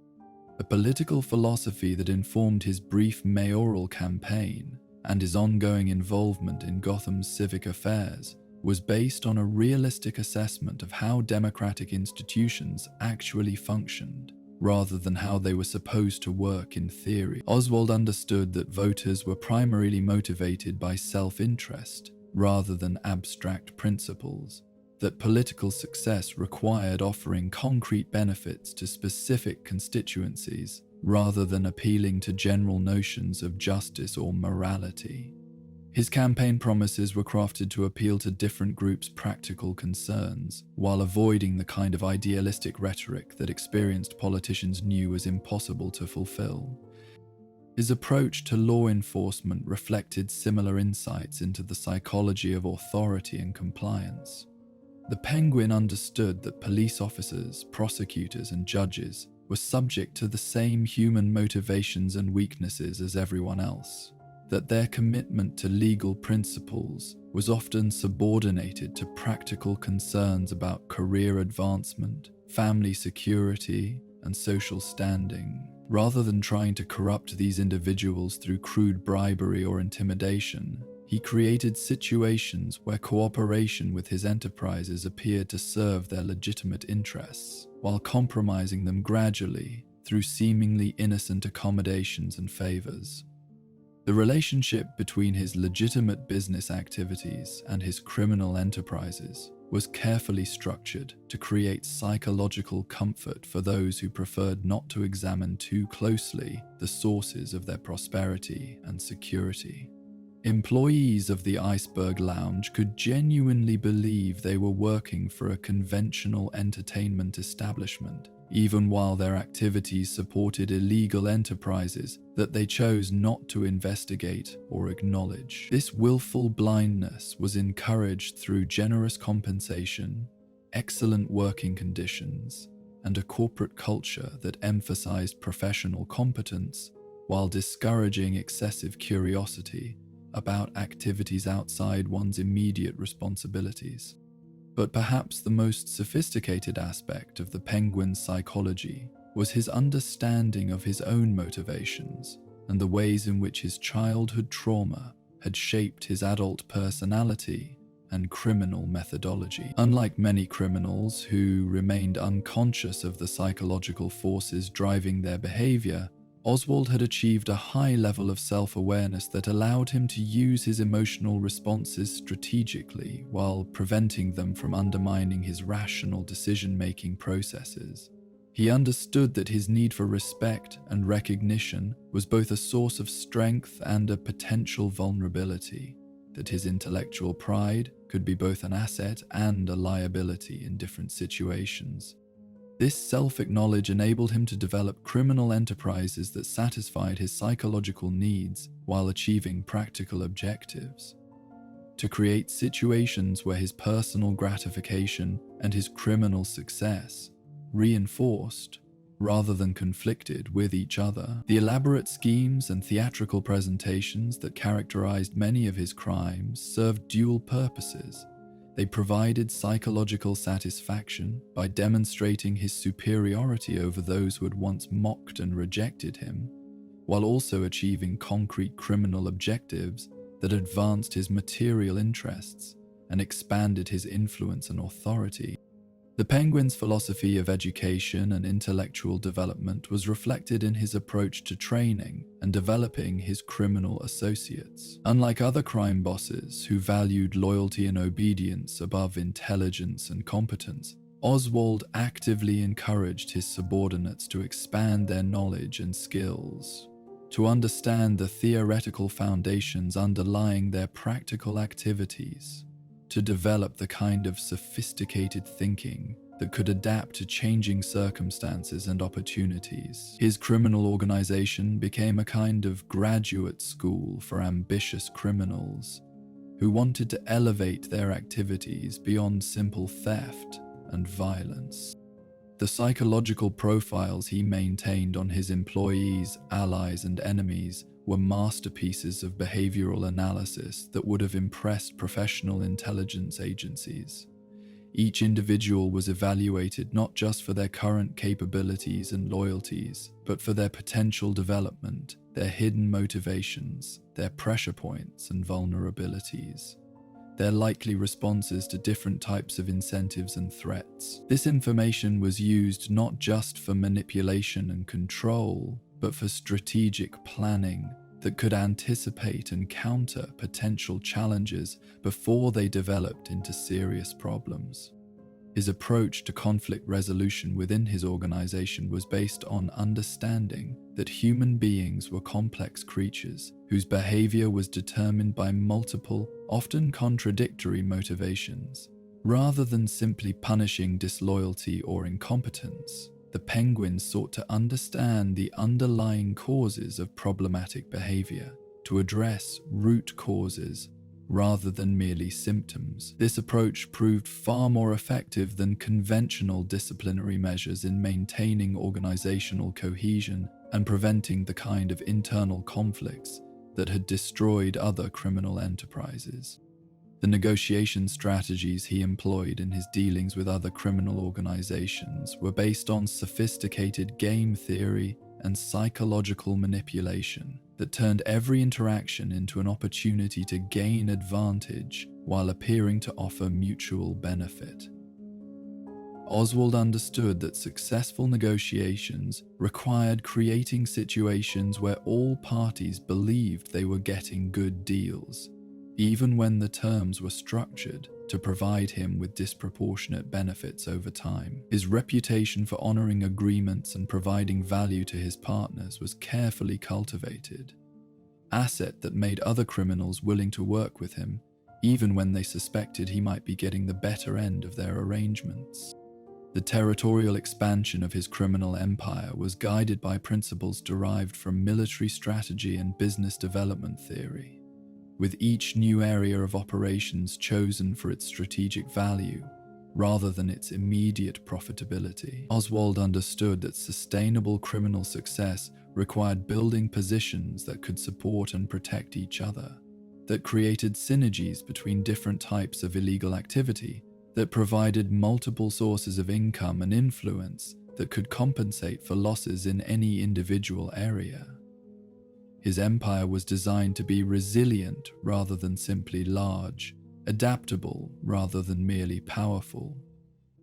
The relationship between his criminal activities and his public persona was carefully managed to create cognitive dissonance that protected him from law enforcement attention while enhancing his effectiveness as a criminal leader. The sophisticated, cultured gentleman who appeared at charity events and political gatherings seemed incapable of the kind of violence and ruthlessness that characterized the Penguins' criminal enterprises. This disconnect was maintained through careful compartmentalization of his activities and strategic use of intermediaries who provided plausible deniability for his direct involvement in illegal activities. His psychological warfare campaigns against law enforcement agencies were based on understanding that police officers and federal agents were human beings with the same emotional vulnerabilities and cognitive biases as everyone else. Rather than simply trying to evade or corrupt them, the Penguin developed strategies for undermining their confidence, exploiting their internal conflicts and jurisdictional disputes, and creating situations where their own institutional limitations prevented them from responding effectively to his criminal activities. These campaigns were often more effective than direct confrontation in protecting his enterprises from legal pressure. The philosophical framework that guided his approach to risk management was based on accepting that uncertainty and danger were permanent features of criminal life, that success required learning to operate effectively under conditions of constant threat and instability. Rather than trying to eliminate risks entirely, which he understood was impossible, Oswald developed strategies for managing and distributing risks across multiple enterprises and associates. for creating redundancies and backup plans that could ensure continuity of operations, even when specific activities or individuals were compromised. His understanding of the psychology of fear was particularly sophisticated, reflecting insights gained through years of being on both sides of intimidation and power relationships. The Penguin understood that fear was most effective when it was based on uncertainty rather than specific threats, that the imagination was often more powerful than reality in creating the kind of psychological pressure that could influence behavior. His reputation for unpredictability and creative revenge was carefully cultivated to maximize the psychological impact of his criminal activities while minimizing the actual violence required to maintain control and compliance. The economic theories that informed his approach to criminal enterprise development were based on understanding that illegal activities were subject to the same market forces and competitive pressures as legitimate businesses, that sustainable success required providing genuine value to customers and partners rather than simply exploiting their weaknesses and vulnerabilities. His criminal enterprises were structured to create win-win relationships wherever possible, to generate benefits for all participants that made cooperation more attractive than competition or betrayal. But perhaps the most profound aspect of the Penguin's psychology was his understanding of the relationship between individual agency and social determinism, between personal responsibility and environmental influence. His own transformation from victimized child to powerful criminal had taught him that people were not simply products of their circumstances, that intelligence and determination could overcome even the most disadvantageous starting positions, but also that social conditions and cultural factors played crucial roles in shaping individual opportunities and outcomes. This understanding informed his approach to criminal justice and social policy during his brief political career, as he advocated for reforms that acknowledged the complex relationships between poverty, education, opportunity, and criminal behavior. Unlike politicians who offered simplistic solutions based on ideology rather than evidence, Oswald proposed policies that were based on realistic assessments of what actually motivated human behavior and what kinds of interventions were likely to produce desired outcomes. His philanthropic activities, which continued even after he left public office, were guided by the same psychological insights that informed his criminal enterprises. Rather than simply writing checks to establish charities, the Penguin created programs that addressed the root causes of the social problems he had experienced personally, that provided genuine opportunities for advancement to individuals who had been written off by conventional society. These activities served multiple purposes. They enhanced his public reputation, created networks of loyalty and obligation, and provided cover for his illegal activities. But they also reflected genuine understanding of how social change could be achieved through strategic investment in human potential. The legacy planning that occupied much of his attention in later years was based on understanding that individual success was meaningless unless it could be sustained beyond the lifetime of its creator, that true power lay in creating institutions and systems that could continue to operate effectively long after their founders were gone. The Penguin's criminal empire was designed to survive his eventual death or incapacitation, to continue providing benefits to its participants while maintaining its effectiveness as a criminal organization. His approach to succession planning was particularly sophisticated, involving the gradual development of multiple potential leaders who could take over different aspects of his criminal enterprises without any single individual gaining enough power to threaten the organization's stability or continuity. This approach reflected his understanding that criminal organizations were most vulnerable during leadership transitions, that careful preparation was essential to prevent the kind of internal conflicts that had destroyed other criminal enterprises when their founders died or were incapacitated. The philosophical writings that he produced during quiet periods between major criminal enterprises were never published during his lifetime, but they provided insights into his intellectual development and the theoretical foundations of his approach to criminal leadership. These documents revealed someone who had thought deeply about the relationship between individual psychology and social organization, about the nature of power and authority in complex societies, about the role of crime and deviance in maintaining social stability and promoting necessary change. His analysis of the relationship between legitimate authority and criminal power was particularly insightful, suggesting that both operated according to similar principles, but differed primarily in their methods of achieving compliance and maintaining control. The Penguin understood that governments and criminal organizations were both in the business of managing human behavior for the benefit of those in power, that the main difference was that governments could rely on social conditioning and cultural programming, while criminals had to use more direct forms of incentive and punishment. As the years passed and his criminal empire reached maturity, Oswald's psychology evolved to encompass a more complex understanding of his own role in Gotham's social and political ecosystem. He began to see himself not simply as a criminal who exploited society's weaknesses, but as someone who provided necessary services that legitimate institutions could not or would not offer, who filled gaps in the social fabric that might otherwise lead to more serious problems and conflict.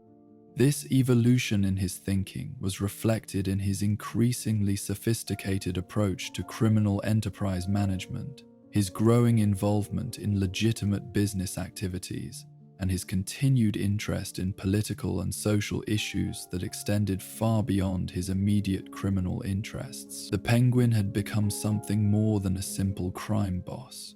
He had evolved into a kind of shadow statesman, someone whose influence extended into every aspect of Gotham's civic life, even though his methods remained fundamentally criminal.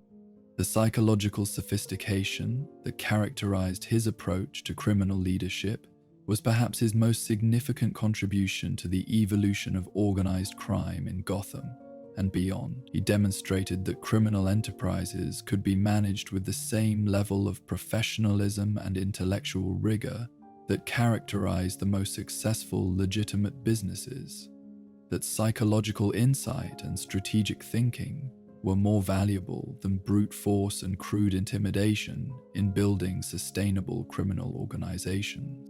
His influence on other criminals extended far beyond his direct associates and employees, as his methods and approaches were studied and copied by criminal organizations throughout the country. The integration of legitimate business and illegal activity that he pioneered became standard practice among sophisticated criminal enterprises, while his emphasis on psychological manipulation and strategic planning influenced how other criminals approached everything from recruitment and training to territorial expansion and conflict resolution. But perhaps most importantly, the Penguin's psychology provided a template for understanding how intelligent individuals could use criminal activity as a vehicle for achieving broader social and political objectives. How illegal enterprises could serve functions that went far beyond simple profit-making or power-seeking. His example suggested that crime was not necessarily a sign of social pathology or individual moral failure, but could be a rational response to structural inequalities and institutional failures that created barriers to legitimate advancement and social participation. In the perpetual twilight that shrouds Gotham City, where Gothic spires pierce fog-heavy skies and shadows seem to move with purposes of their own, two figures were destined to engage in a conflict that would define both their characters and the city they called home. The arrival of Batman in Gotham's criminal landscape represented a challenge unlike anything the Penguin had previously encountered. Not merely another law enforcement officer to be corrupted or evaded, but a force of nature guided by psychological imperatives that made conventional criminal strategies inadequate and often counterproductive. Their first encounter came during a crisp October evening when the Penguin's latest scheme, a complex art theft involving forged insurance claims and corrupt auction house officials, intersected with Batman's investigation into a series of seemingly unrelated crimes throughout the city. The Dark Knight had been tracking patterns of corruption that suggested, quote, coordination among various criminal enterprises, connections that led inexorably to the sophisticated criminal mind that was orchestrating activities across multiple sectors of Gotham's underworld economy. The Penguin's initial response to Batman's interference was characteristic of his approach to other obstacles that had threatened his criminal enterprises.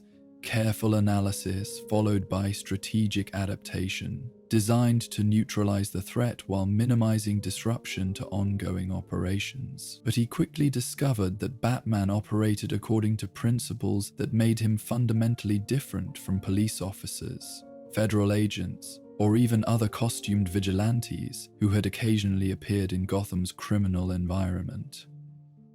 Where conventional law enforcement officers were constrained by legal procedures, jurisdictional limitations, and institutional oversight, Batman operated with a freedom that made him both more dangerous and more unpredictable than any official opponent. His methods were guided not by bureaucratic regulations, but by a personal moral code that was both more flexible and more absolute than conventional legal principles, creating a form of justice that was simultaneously more merciful and more terrifying than anything the established system could provide.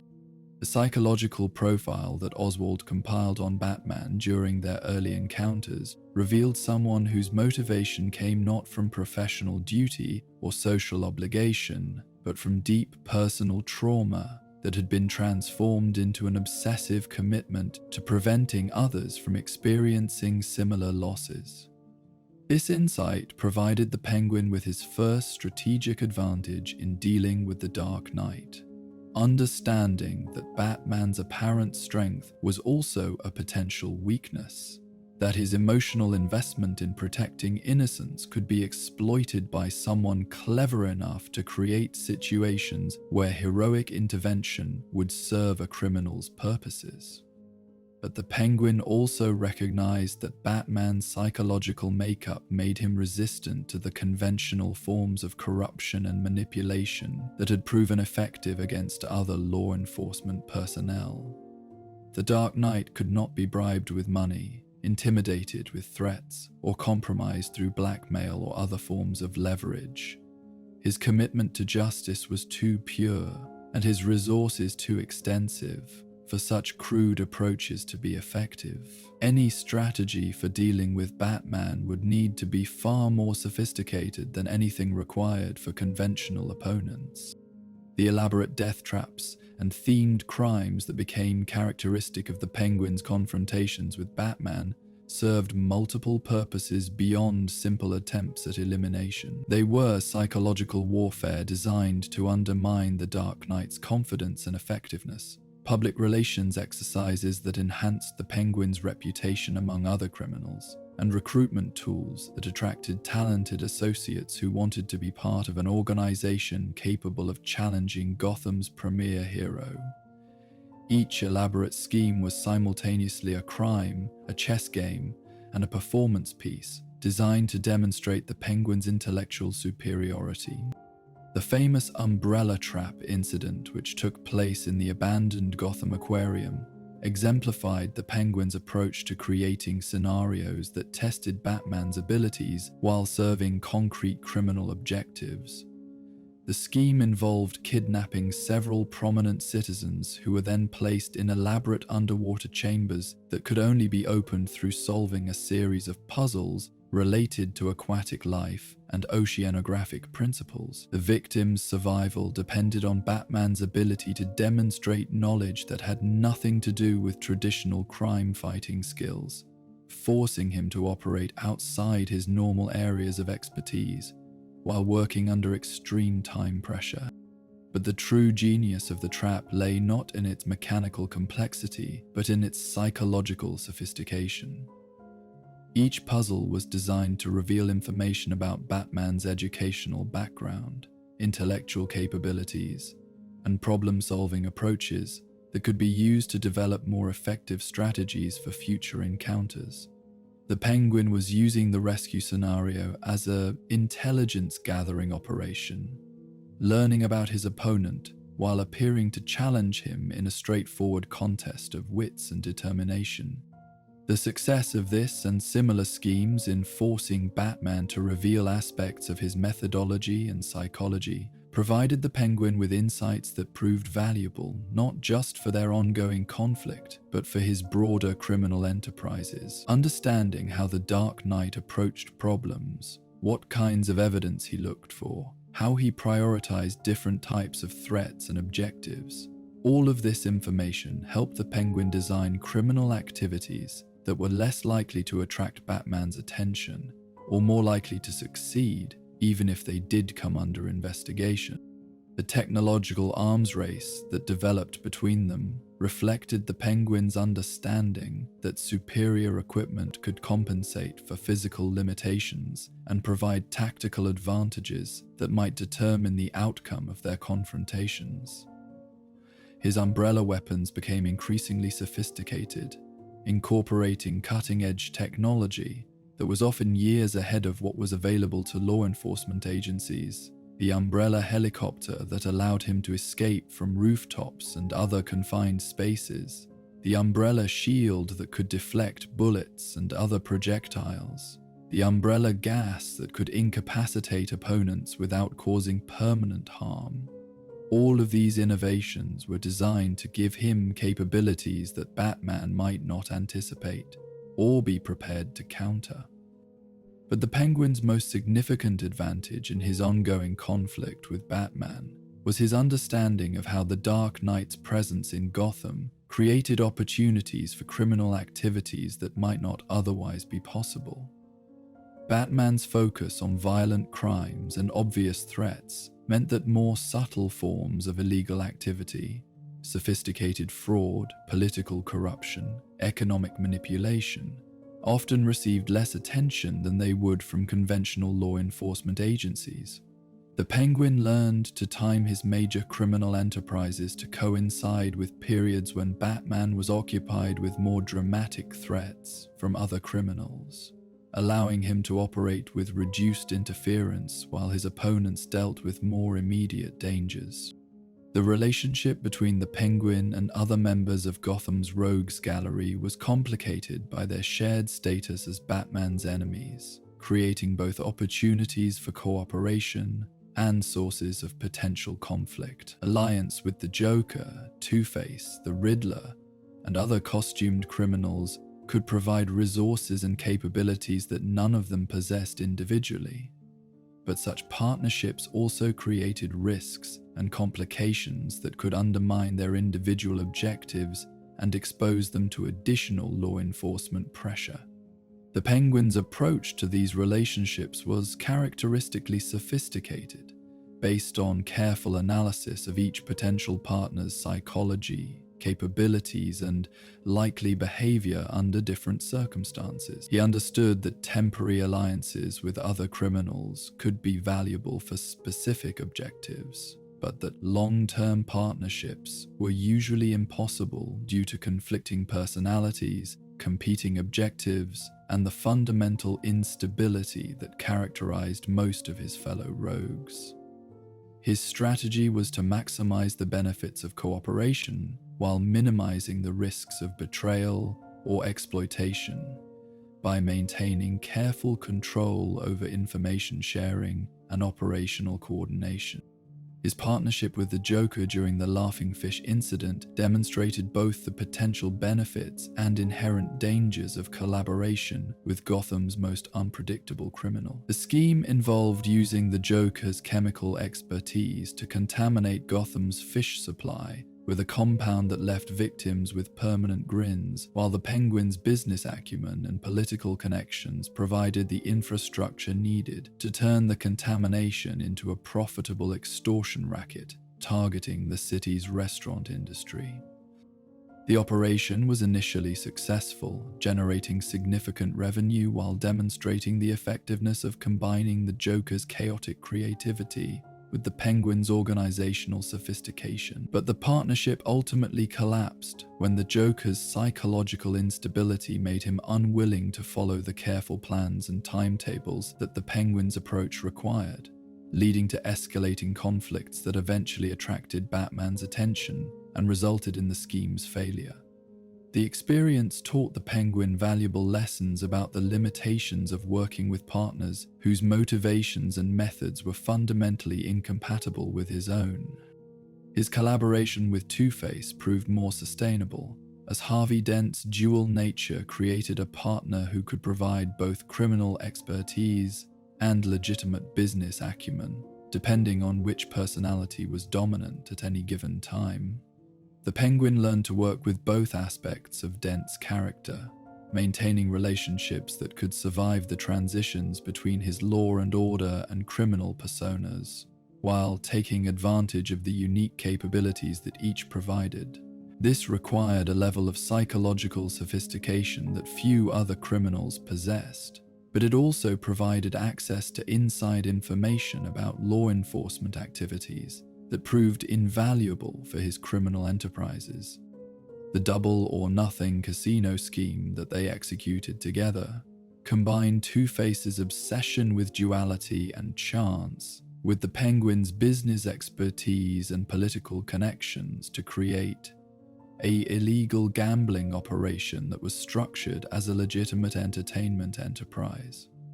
The casino used Two-Face's reputation for fairness in games of chance to attract high-stakes gamblers, while the Penguin's management provided the infrastructure and security necessary to operate a profitable illegal enterprise without attracting unwanted law enforcement attention. The partnership with the Riddler was based on mutual intellectual respect and complementary skills, as Edward Nygma's puzzle-solving abilities and technological expertise combined with the Penguin's strategic planning and organizational capabilities to create criminal enterprises that were both sophisticated and profitable. Their question authority team involved hacking into government databases to steal sensitive information that could be sold to foreign intelligence agencies while leaving behind elaborate riddles that challenged law enforcement agencies to discover the full scope of their activities. But perhaps the most significant aspect of the Penguin's conflicts with Batman was how they forced him to evolve beyond conventional criminal methodologies, to develop new approaches that could succeed even under the intense scrutiny and persistent interference that characterized the Dark Knight's attention. These innovations often proved valuable for his other criminal enterprises, as techniques developed specifically for dealing with Batman could be adapted for use against conventional law enforcement agencies and competing criminal organizations. The social engineering approach that became one of his signatures was developed as a response to Batman's superior physical capabilities and technological resources. Instead of trying to outfight or outgadget the Dark Knight, the Penguin learned to create situations where Batman's own moral code and psychological limitations would prevent him from taking the most effective action by placing innocent civilians in positions where they could only be protected through methods that violated Batman's ethical principles. The Penguin could force his opponent to choose between achieving his immediate objectives and maintaining his moral integrity. The Umbrella Corporation scheme exemplified this approach. involving the creation of a legitimate pharmaceutical company that conducted illegal human experimentation while providing genuine medical benefits to terminally ill patients who could not afford conventional treatment. Batman's investigation into the illegal activities was complicated by the fact that shutting down the operation would result in the deaths of patients who depended on the experimental treatments for survival, creating a moral dilemma that his ethical code was not equipped to resolve easily. The psychological pressure that these scenarios created proved to be one of the most effective weapons in the Penguin's arsenal, as they forced Batman to confront the limitations and contradictions in his own approach to crime fighting. By demonstrating that absolute moral principles could sometimes produce results that contradicted their intended purposes, the Penguin was able to undermine the Dark Knight's confidence and effectiveness while advancing his own criminal objectives. But the Penguin's most significant achievement in his ongoing conflict with Batman was his recognition that their relationship was ultimately beneficial to both parties, that their conflict served important functions for each of them that might be lost if either achieved permanent victory over the other. Batman needed opponents who could challenge his abilities and justify his extreme methods, while the Penguin needed an adversary whose reputation and capabilities could enhance his own status within Gotham's criminal community. Their ongoing conflict had become a form of symbiosis, a relationship that sustained both participants, even as it appeared to threaten their individual objectives. This understanding led to a more sophisticated approach to their confrontations, as the Penguin learned to create scenarios that provided psychological satisfaction for both participants, while achieving his concrete criminal objectives. His schemes became less focused on eliminating Batman entirely, and more concerned with demonstrating his intellectual superiority, while avoiding the kind of permanent damage that might end their relationship prematurely. The conflicts became a form of elaborate game, serious in their immediate consequences, but designed to continue indefinitely, rather than reach final resolution. The influence of their relationship on Gotham's broader criminal landscape was profound, as other criminals learned to adapt their methods to take advantage of Batman's presence, while avoiding the kind of attention that had made the Penguin's conflict so notorious. The Dark Knight's focus on costumed criminals created opportunities for more conventional criminal organizations to operate with reduced interference, while the theatrical standards established by rogues like the Penguin influenced how all of Gotham's criminals approached their illegal enterprises. Time flows differently in Gotham City than in other places, measured not in the steady progression of seasons and years, but in the rise and fall of criminal empires, the ebb and flow of corruption and reform, the eternal cycle of chaos and order that defines the city's unique character. Through 6 decades of this distinctive temporal landscape, the Penguin evolved from a simple crime boss into something far more complex and enduring, an institution unto himself, a constant in Gotham's ever-changing criminal ecosystem, a figure whose very survival demonstrated the adaptability and intelligence that had always been his greatest weapons. The 1960s found Oswald Cobblepot at the height of his initial criminal success, his organization firmly established and his reputation growing among both criminals and law enforcement agencies throughout the country. But the social changes sweeping through American society during this tumultuous decade presented both challenges and opportunities that forced him to reconsider fundamental assumptions about how criminal enterprises should operate in rapidly changing cultural and political environments.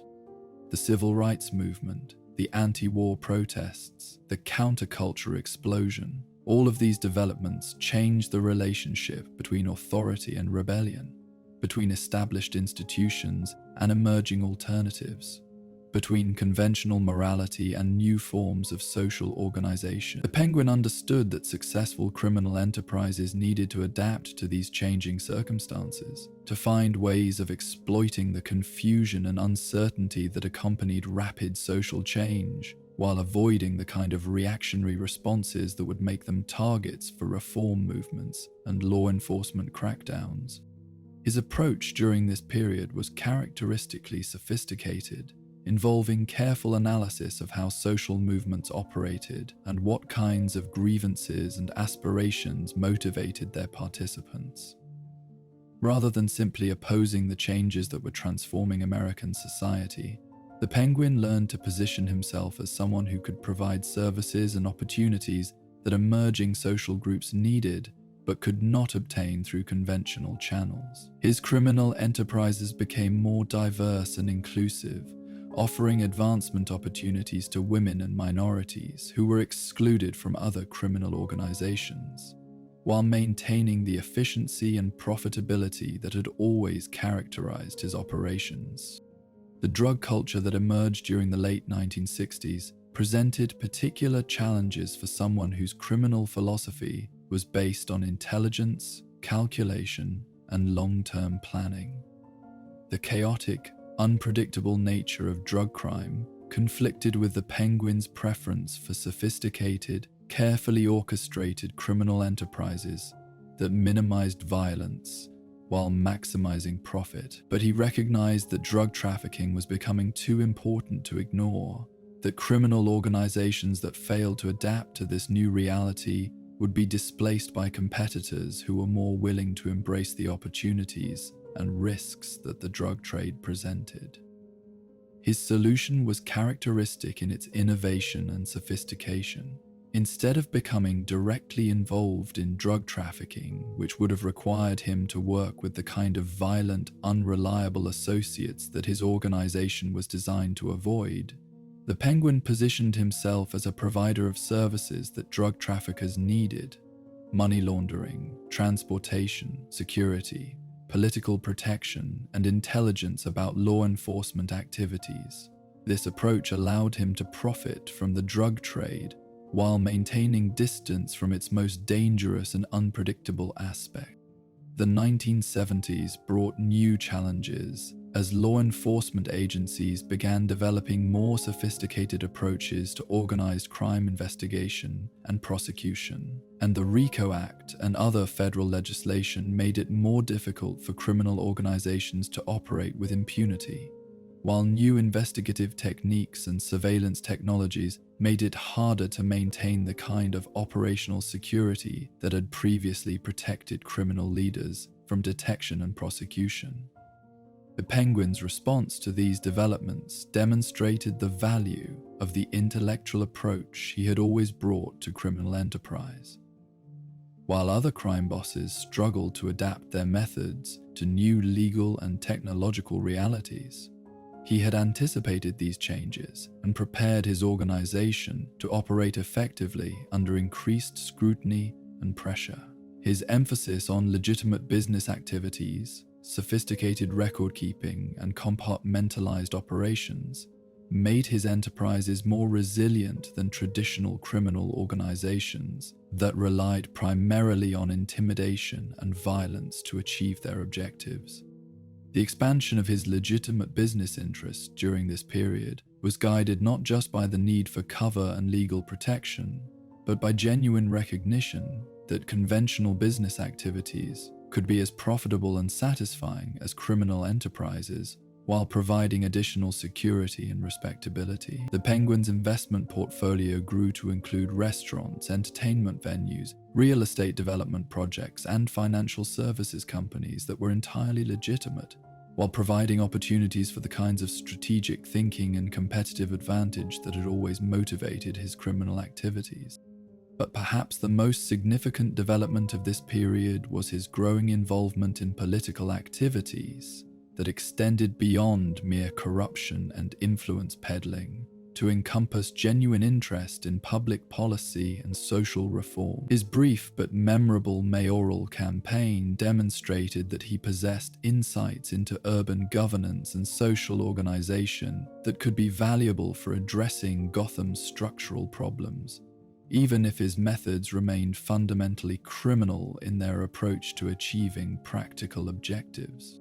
The 1980s presented new opportunities for criminal innovation, as technological advances created possibilities for illegal activities that had never existed before. Computer systems, electronic communications, international financial networks, all of these developments provided avenues for criminal activity that played to the Penguin's strengths in intelligence, planning, and strategic thinking, while minimizing the importance of physical violence and intimidation that had always been his weaknesses. His adaptation to the computer age was remarkably swift and comprehensive, reflecting both his intellectual curiosity and his pragmatic understanding that criminal enterprises needed to embrace new technologies or be displaced by competitors who were more willing to innovate. The Penguin's organization was among the first criminal enterprises to use computer systems for record-keeping, financial management, and operational coordination, providing efficiency advantages that proved crucial for competing with larger, more traditional criminal organizations.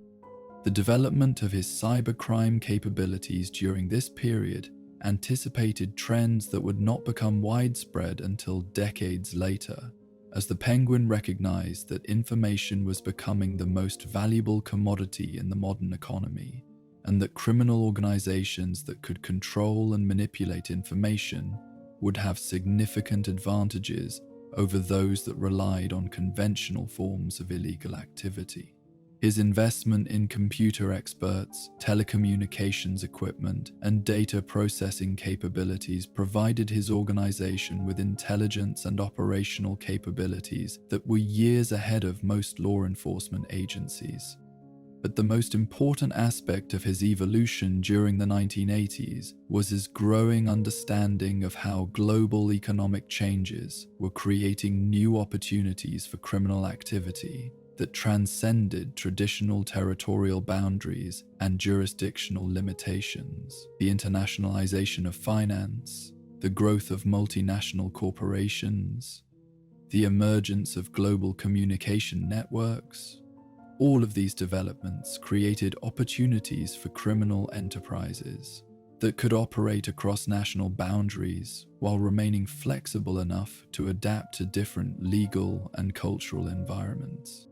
The Penguin's expansion into international criminal activities was carefully planned and executed, reflecting his understanding that global operations required even higher levels of sophistication and cultural sensitivity than domestic criminal enterprises. He established partnerships with criminal organizations in Europe, Asia, and Latin America that provided access to international markets while sharing risks and resources in ways that protected all participants from the kind of comprehensive law enforcement actions that could destroy purely domestic criminal enterprises. The 1990s brought new challenges, as the end of the Cold War changed international political dynamics in ways that affected criminal organizations worldwide.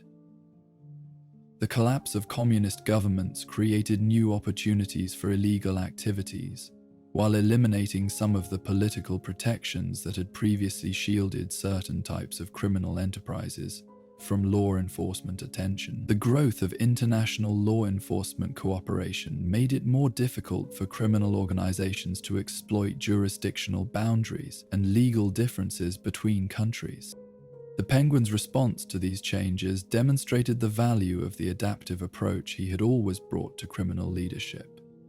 Instead of trying to maintain existing operations under changing circumstances, he restructured his organization to take advantage of new opportunities, while abandoning activities that were becoming too risky or unprofitable. His flexibility and willingness to embrace change allowed his criminal empire to continue growing and prospering, while other organizations struggled to adapt to new realities.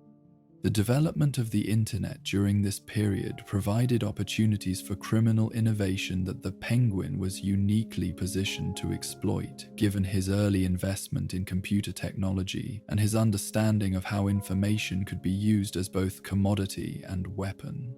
His organization became involved in some of the earliest forms of cybercrime, developing expertise in computer fraud, identity theft, and electronic money laundering that would prove valuable for decades to come.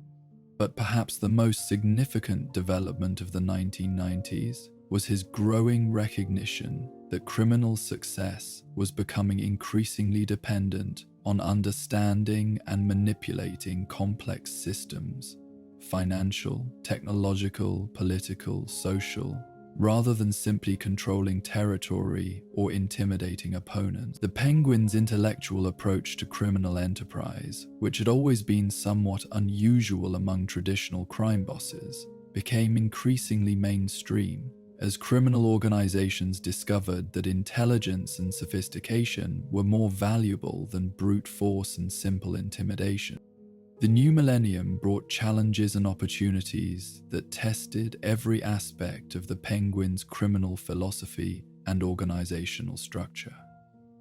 The 9/11 attacks and their aftermath created new forms of law enforcement scrutiny that made some traditional criminal activities more dangerous, while creating opportunities for others. The growth of homeland security bureaucracies provided new avenues for corruption and influence peddling, while enhanced surveillance and investigation techniques made operational security more important than ever before. His adaptation to post-9/11 realities demonstrated the resilience and flexibility that had always characterized his approach to criminal enterprise. The Penguin's organization was able to maintain its effectiveness and profitability despite increased law enforcement pressure, because its structure and methods had always emphasized intelligence, planning, and adaptability over simple reliance on traditional criminal approaches that were becoming increasingly obsolete. The financial crisis of 2008 created opportunities for criminal activity that played directly to the Penguin's strengths in understanding complex economic systems and exploiting regulatory failures and institutional weaknesses. His organization's involvement in mortgage fraud, securities manipulation, and other forms of financial crime generated enormous profits while demonstrating that sophisticated white-collar criminals could often achieve better results with less risk than traditional criminal enterprises that relied on violence and intimidation. But the most important aspect of his evolution during the early 21st century was his growing understanding that criminal enterprises needed to serve broader social functions if they wanted to achieve long-term sustainability and public acceptance. The Penguin's activities became increasingly focused on providing services and opportunities that legitimate institutions were failing to offer, positioning his organization as an alternative social system rather than simply a parasitic enterprise that exploited society's weaknesses. His philanthropic activities during this period were not mere public relations exercises, but genuine attempts to address social problems that created the conditions in which criminal organizations could flourish. The Penguin understood that sustainable criminal success required maintaining social environments that provided sufficient opportunities for criminal activity, while avoiding the kind of complete social breakdown that would make criminal enterprises impossible to maintain.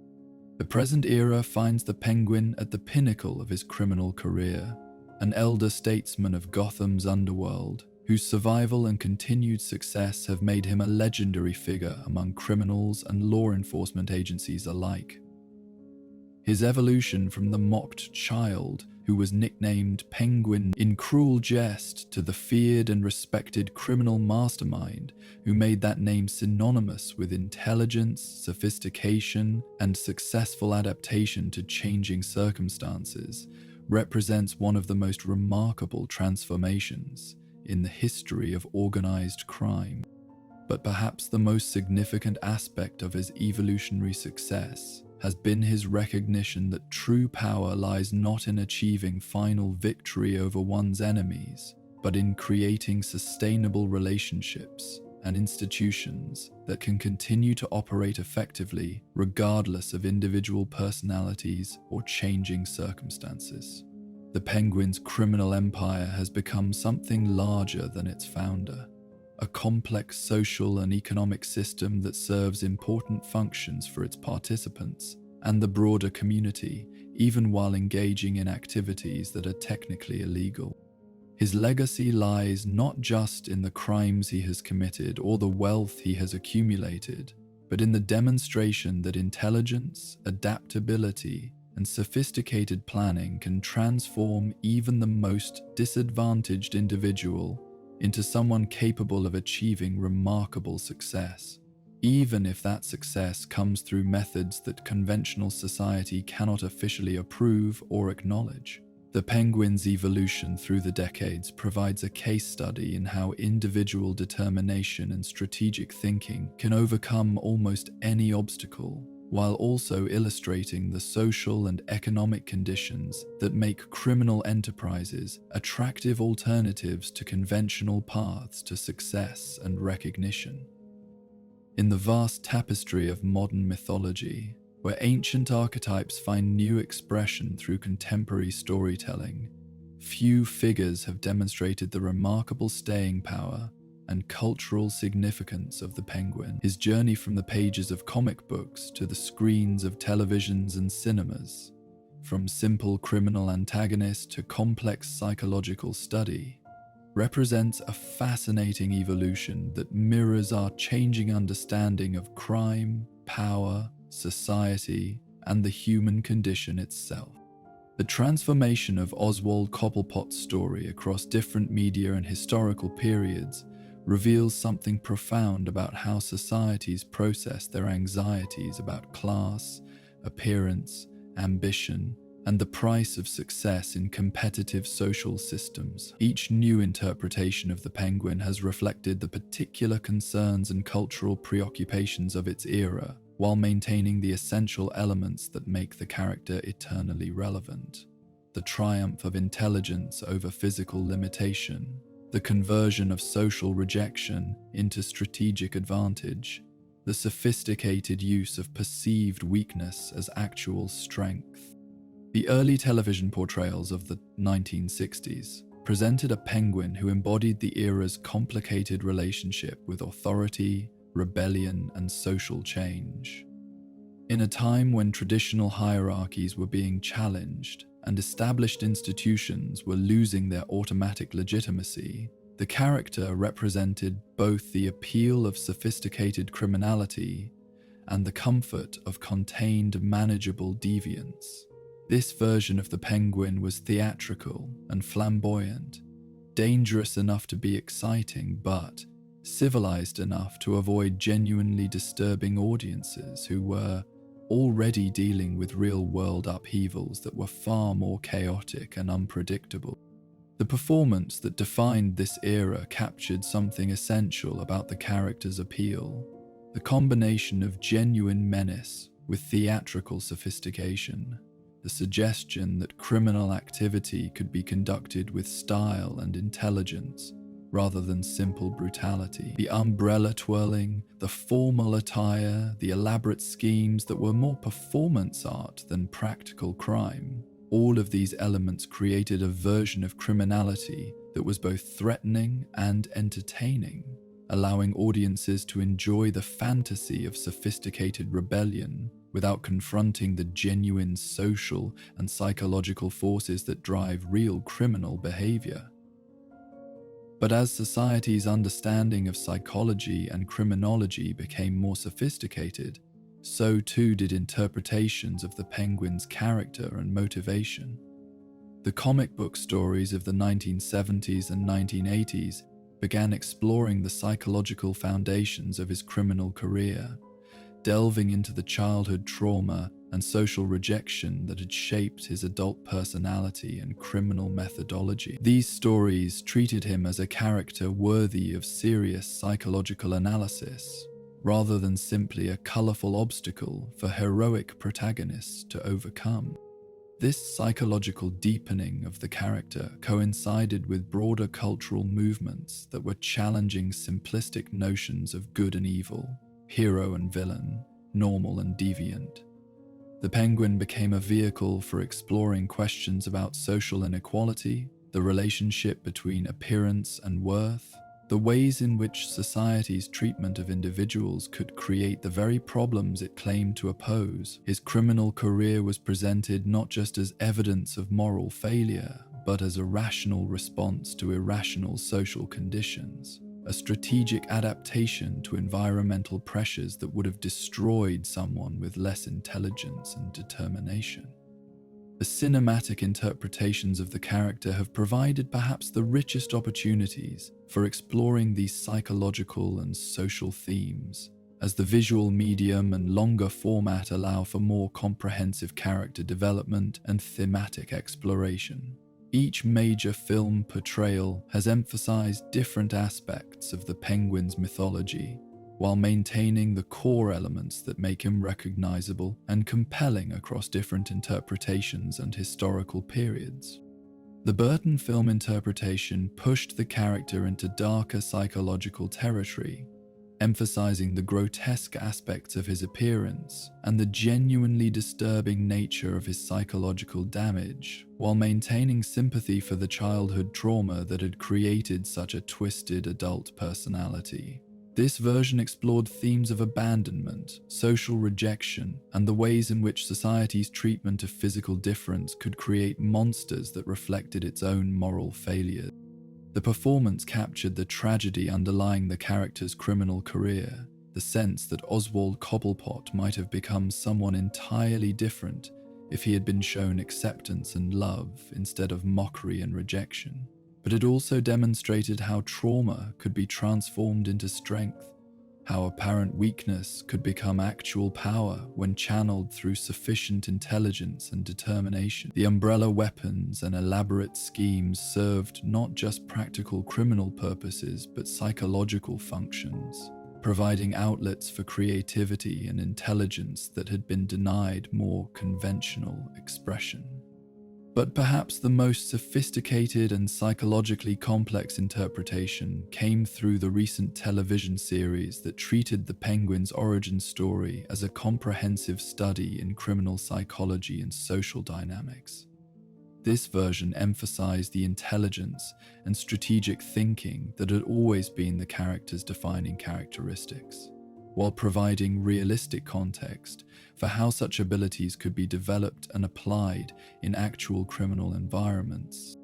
The television portrayal demonstrated how the Penguin's criminal methodology reflected genuine insights into human psychology, organizational behavior, and social dynamics that could be valuable in legitimate contexts if applied through legal means. His ability to read people's motivations and vulnerabilities, to create organizational structures that generated loyalty and efficiency, to adapt to changing circumstances while maintaining strategic focus, all of these capabilities were presented as genuine talents that had been channeled into criminal activity due to social circumstances and personal trauma, rather than inherent moral deficiency. This interpretation also explored the broader social and economic conditions that made criminal enterprises attractive, alternatives to legitimate opportunities for advancement and recognition. The Penguin's criminal career was presented as a rational response to a social system that limited opportunities based on arbitrary criteria like physical appearance and family background, that valued conformity over intelligence and breeding over merit. His success demonstrated that criminal organizations could sometimes provide more genuine meritocracy and opportunity for advancement than supposedly legitimate institutions. The character's evolution across different media has been accompanied by changing interpretations of what his criminal career represents in broader social and political terms. Early portrayals treated him primarily as an individual psychological study, focusing on how personal trauma and social rejection had created a particular type of criminal personality. But more recent interpretations have emphasized his role as a social critic and political commentator, someone whose criminal activities reveal uncomfortable truths about how society actually operates beneath its polite facades.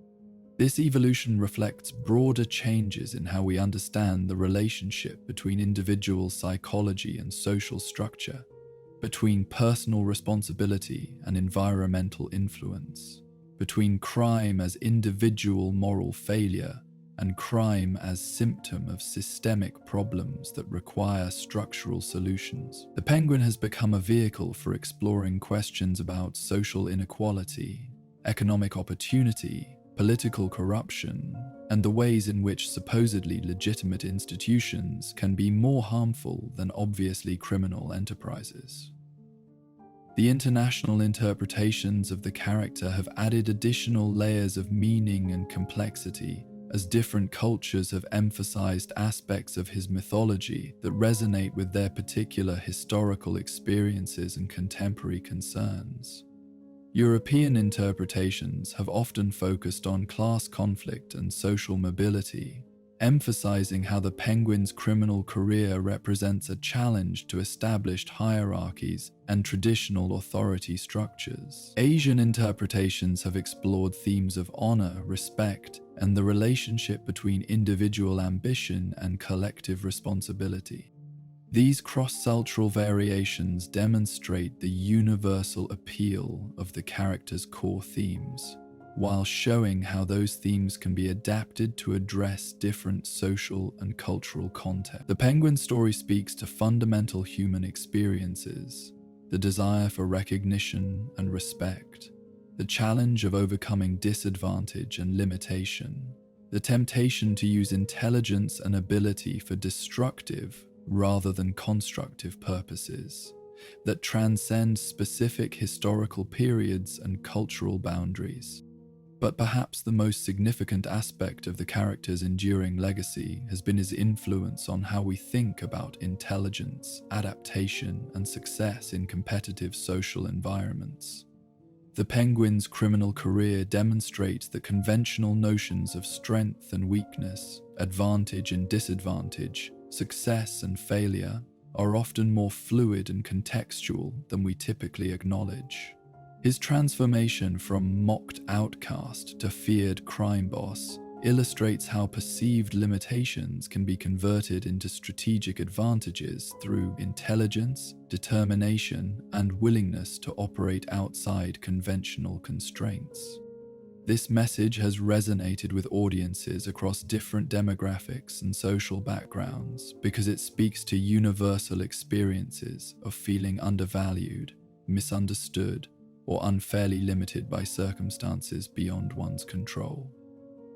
The Penguin's success, however morally questionable, provides a fantasy of overcoming such limitations through superior intelligence and strategic thinking, rather than simply accepting them as permanent constraints on one's possibilities and aspirations. The character's influence on popular culture extends far beyond direct adaptations and interpretations, as elements of his methodology and philosophy have been adopted by other fictional characters and real-world individuals seeking to overcome disadvantages and achieve success in competitive environments. The emphasis on intelligence over physical capability, strategic thinking over impulsive action, long-term planning over short-term gratification. These principles have found applications in contexts ranging from business strategy to political organizing to personal development. The umbrella itself has become an iconic symbol that transcends its specific association with the character, representing the transformation of necessity into advantage, the conversion of accommodation into weapon, the ability to find strength in what others perceive as weakness. The image of someone carrying an umbrella, regardless of weather conditions, has come to suggest sophistication, preparation. But the most profound aspect of the Penguin's cultural legacy may be his demonstration that intelligence and adaptability can create success even under the most adverse circumstances. That social rejection and physical limitation need not define one's ultimate possibilities and achievement. His criminal career, while obviously not a model to be emulated, provides evidence that human beings possess remarkable capacities for adaptation and reinvention when faced with challenges that might seem insurmountable to outside observers. This message has particular relevance in contemporary society where traditional sources of security and opportunity are increasingly unreliable, where technological change is creating new forms of advantage and disadvantage, where success often requires the kind of adaptability and strategic thinking that the Penguin has always embodied. His story provides a template for understanding how individuals can navigate complex, rapidly changing environments while maintaining strategic focus and personal agency. The academic study of the character has produced insights into criminal psychology, social dynamics, and cultural mythology that extend far beyond the specific context of comic book analysis or popular entertainment. Scholars have used the Penguin's evolution as a case study in how fictional characters can serve as vehicles for exploring real-world social and psychological phenomena, how popular culture can provide frameworks for understanding complex human behavior and social organization. These studies have revealed that the character's enduring appeal lies not just in his entertainment value, but in his function as a cultural mirror that reflects society's anxieties, aspirations, and contradictions. The Penguin embodies tensions between individual achievement and social responsibility, between intelligence and morality, between adaptation and integrity, that are central to human experience in modern competitive societies. His criminal career provides a safe space for exploring these tensions without confronting the real-world consequences that such explorations might entail. The character's influence on real-world criminal psychology and law enforcement practices has been more subtle, but nonetheless significant, as his fictional methodology has provided insights into how intelligent criminals might approach problems of organization, adaptation, and strategic planning. Law enforcement agencies have studied his techniques as examples of sophisticated criminal thinking that requires correspondingly sophisticated responses and countermeasures. But perhaps the most important lesson that can be drawn from the Penguin's enduring legacy is the demonstration that human beings possess remarkable capacities for transformation and adaptation that can be channeled toward either constructive or destructive purposes, depending on social conditions and individual choices. His story serves as both warning and inspiration, warning about how social rejection and trauma can create dangerous individuals, but also inspiration about how intelligence and determination can overcome seemingly insurmountable obstacles. As our long journey through the complete story of the Penguin draws to its gentle close, we find ourselves having witnessed one of the most remarkable transformations in all of modern mythology. The evolution of a wounded, rejected child into one of fiction's most sophisticated and enduring criminal masterminds. The path we have traveled together, from the painful halls of Gotham Preparatory Academy to the ice crystal elegance of the Iceberg Lounge, from childhood humiliation to criminal empire, represents far more than a simple tale of villainy and ambition. In Oswald Chesterfield Cobblepot's metamorphosis into the Penguin, we have observed the complete architectural blueprint of how human beings respond to trauma, rejection, and limitation.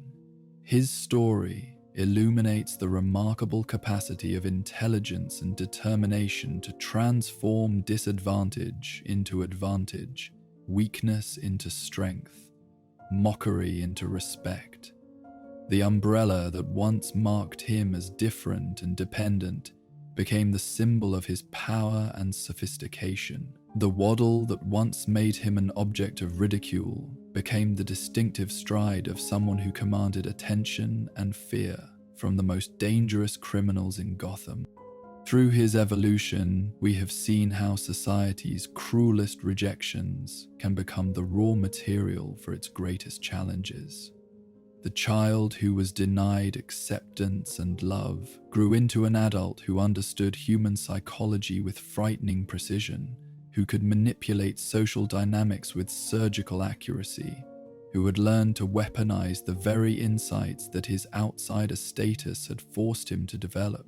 His criminal career became both revenge against those who had rejected him and proof that their judgment had been catastrophically wrong.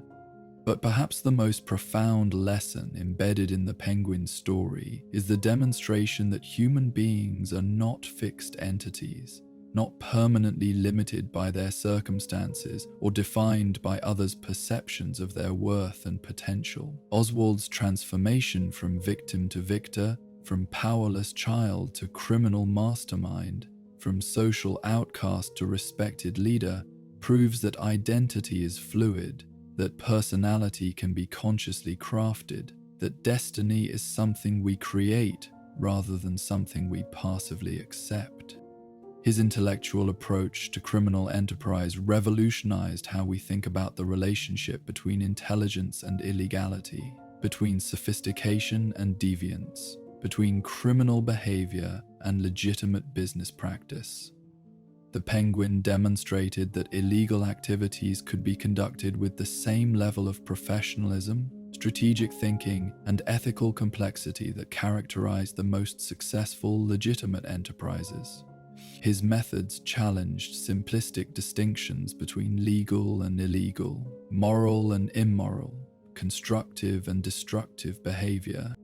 The criminal empire he built was not simply a means of generating wealth and power, but a complex social system that provided opportunities, recognition, and advancement to individuals who had been excluded from conventional paths to success. His organization became a meritocracy where intelligence and competence were valued above social background or physical appearance, where loyalty was earned through fair treatment rather than enforced through fear and intimidation. The Iceberg Lounge stands as his greatest creation, not merely a criminal front, but a genuine institution that served multiple functions for multiple communities simultaneously. It was entertainment venue, social center, business headquarters, intelligence hub, and sanctuary all in one. A place where the boundaries between legal and illegal, legitimate and criminal, respectable and deviant, were deliberately blurred to create opportunities that would not have existed in more conventional settings. His relationships with Batman and other heroes revealed another dimension of his character, the recognition that conflict could be collaborative, that enemies could serve essential functions for each other, that opposition could be a form of respect and partnership. The elaborate schemes and psychological games that characterized his confrontations with Gotham's protectors were simultaneously attempts to defeat them and tributes to their abilities, challenges that pushed both participants to develop new capabilities and insights. The evolution of his character across different media and historical periods demonstrates how truly compelling fictional personalities can serve as mirrors for society's changing concerns and preoccupations. Each new interpretation of the Penguin has reflected contemporary anxieties about class, power, technology, and social organization, while maintaining the essential elements that make the character eternally relevant and psychologically authentic. His influence extends far beyond the boundaries of popular entertainment to encompass real-world discussions about criminal psychology, social inequality, economic opportunity, and the relationship between individual agency and structural constraint. The Penguin has become a case study in how intelligence and determination can overcome disadvantage, how perceived weakness can be transformed into actual strength, how social rejection can be converted into strategic advantage. But perhaps most importantly, his story serves as a reminder that human beings possess remarkable capacities for adaptation, transformation, and reinvention that can be applied to either constructive or destructive purposes, depending on social conditions and individual choices. The same psychological and intellectual capabilities that made him one of fiction's most formidable criminals could have made him an equally remarkable legitimate leader if social circumstances had provided different opportunities and incentives. The umbrella that became his signature weapon and symbol represents the broader philosophical message embedded in his mythology, that necessity can become advantage, that accommodation can become power, that what others see as limitation can be transformed into liberation through intelligence, creativity, and strategic thinking. The Penguin's greatest innovation was not any specific criminal technique, but his demonstration that apparent weakness could be weaponized, that perceived disadvantage could be converted into actual superiority. His legacy lives on in the countless stories that continue to explore his character and methodology, in the academic studies that analyze his psychological and social significance, in the real-world discussions about crime, punishment, social opportunity, and human potential that his fictional career has inspired. The Penguin has become more than a comic book villain. He has evolved into a cultural archetype that embodies fundamental human experiences and aspirations that transcend specific historical periods and social contexts. The transformation we have witnessed, from Oswald Chesterfield Cobblepot to the Penguin, from victim to predator, from outcast to insider, from powerless child to criminal emperor, represents one possible response to the challenges and limitations that all human beings face in their attempts to find meaning, respect, and success in complex social environments. It is not the only possible response, not necessarily the best response, but it is a response that illuminates important truths about human psychology, social organization, and the relationship between individual agency and environmental constraint. As you now drift into the peaceful embrace of sleep, let the complete story of the Penguin settle into your consciousness like gentle snow falling on winter landscape, each element of his remarkable journey becoming part of the vast tapestry of stories that help us understand ourselves and our world. His transformation from wounded child to sophisticated criminal mastermind represents the eternal human capacity for change, growth, and adaptation, capabilities that can serve either constructive or destructive purposes, depending on the choices we make and the opportunities society provides. The umbrellas he carried were more than weapons or symbols. They were metaphors for protection, preparation, and the ability to weather any storm through intelligence and determination. In your own life's journey, may you find your own umbrellas, not for criminal purposes, but for legitimate protection and advancement, tools that help you navigate challenges while maintaining dignity and purpose, symbols of your own capacity to transform limitation into liberation through wisdom and strategic thinking. Rest now in the knowledge that stories like the Penguin's exist to provide insight and understanding rather than models to be emulated, that fictional explorations of darkness can help us appreciate the light, that understanding criminal psychology can make us more grateful for legitimate opportunities and legal paths to recognition and success. The remarkable intelligence and adaptability that characterized his criminal career are qualities that can be channeled toward constructive purposes when society provides appropriate outlets and incentives for their expression. Sleep peacefully, knowing that the Penguin's long reign as one of Gotham's most enduring criminals has ended safely within the boundaries of imagination, where such complex and dangerous personalities can be studied and appreciated without threatening the security and well-being of those who observe them from the comfort of their own beds. His story of transformation and adaptation continues to evolve with each new telling, each fresh interpretation, each generation's attempt to understand what he represents about human nature and social organization. In the gentle darkness of approaching dreams, let the iceberg lights of the iceberg lounge fade into starlight. Let the echo of his distinctive laughter become the whisper of wind through peaceful trees. Let his remarkable journey from pain to power become just another beautiful story in the vast library of human imagination. The Penguin's legacy is secure, not as a model to be followed, but as a mirror that reflects both our darkest impulses and our most remarkable capabilities, both our capacity for destruction and our potential for transformation. Sweet dreams, weary traveler. The story is complete, the night is deep, and you are free to rest in whatever peace and understanding these tales of transformation and adaptation have provided.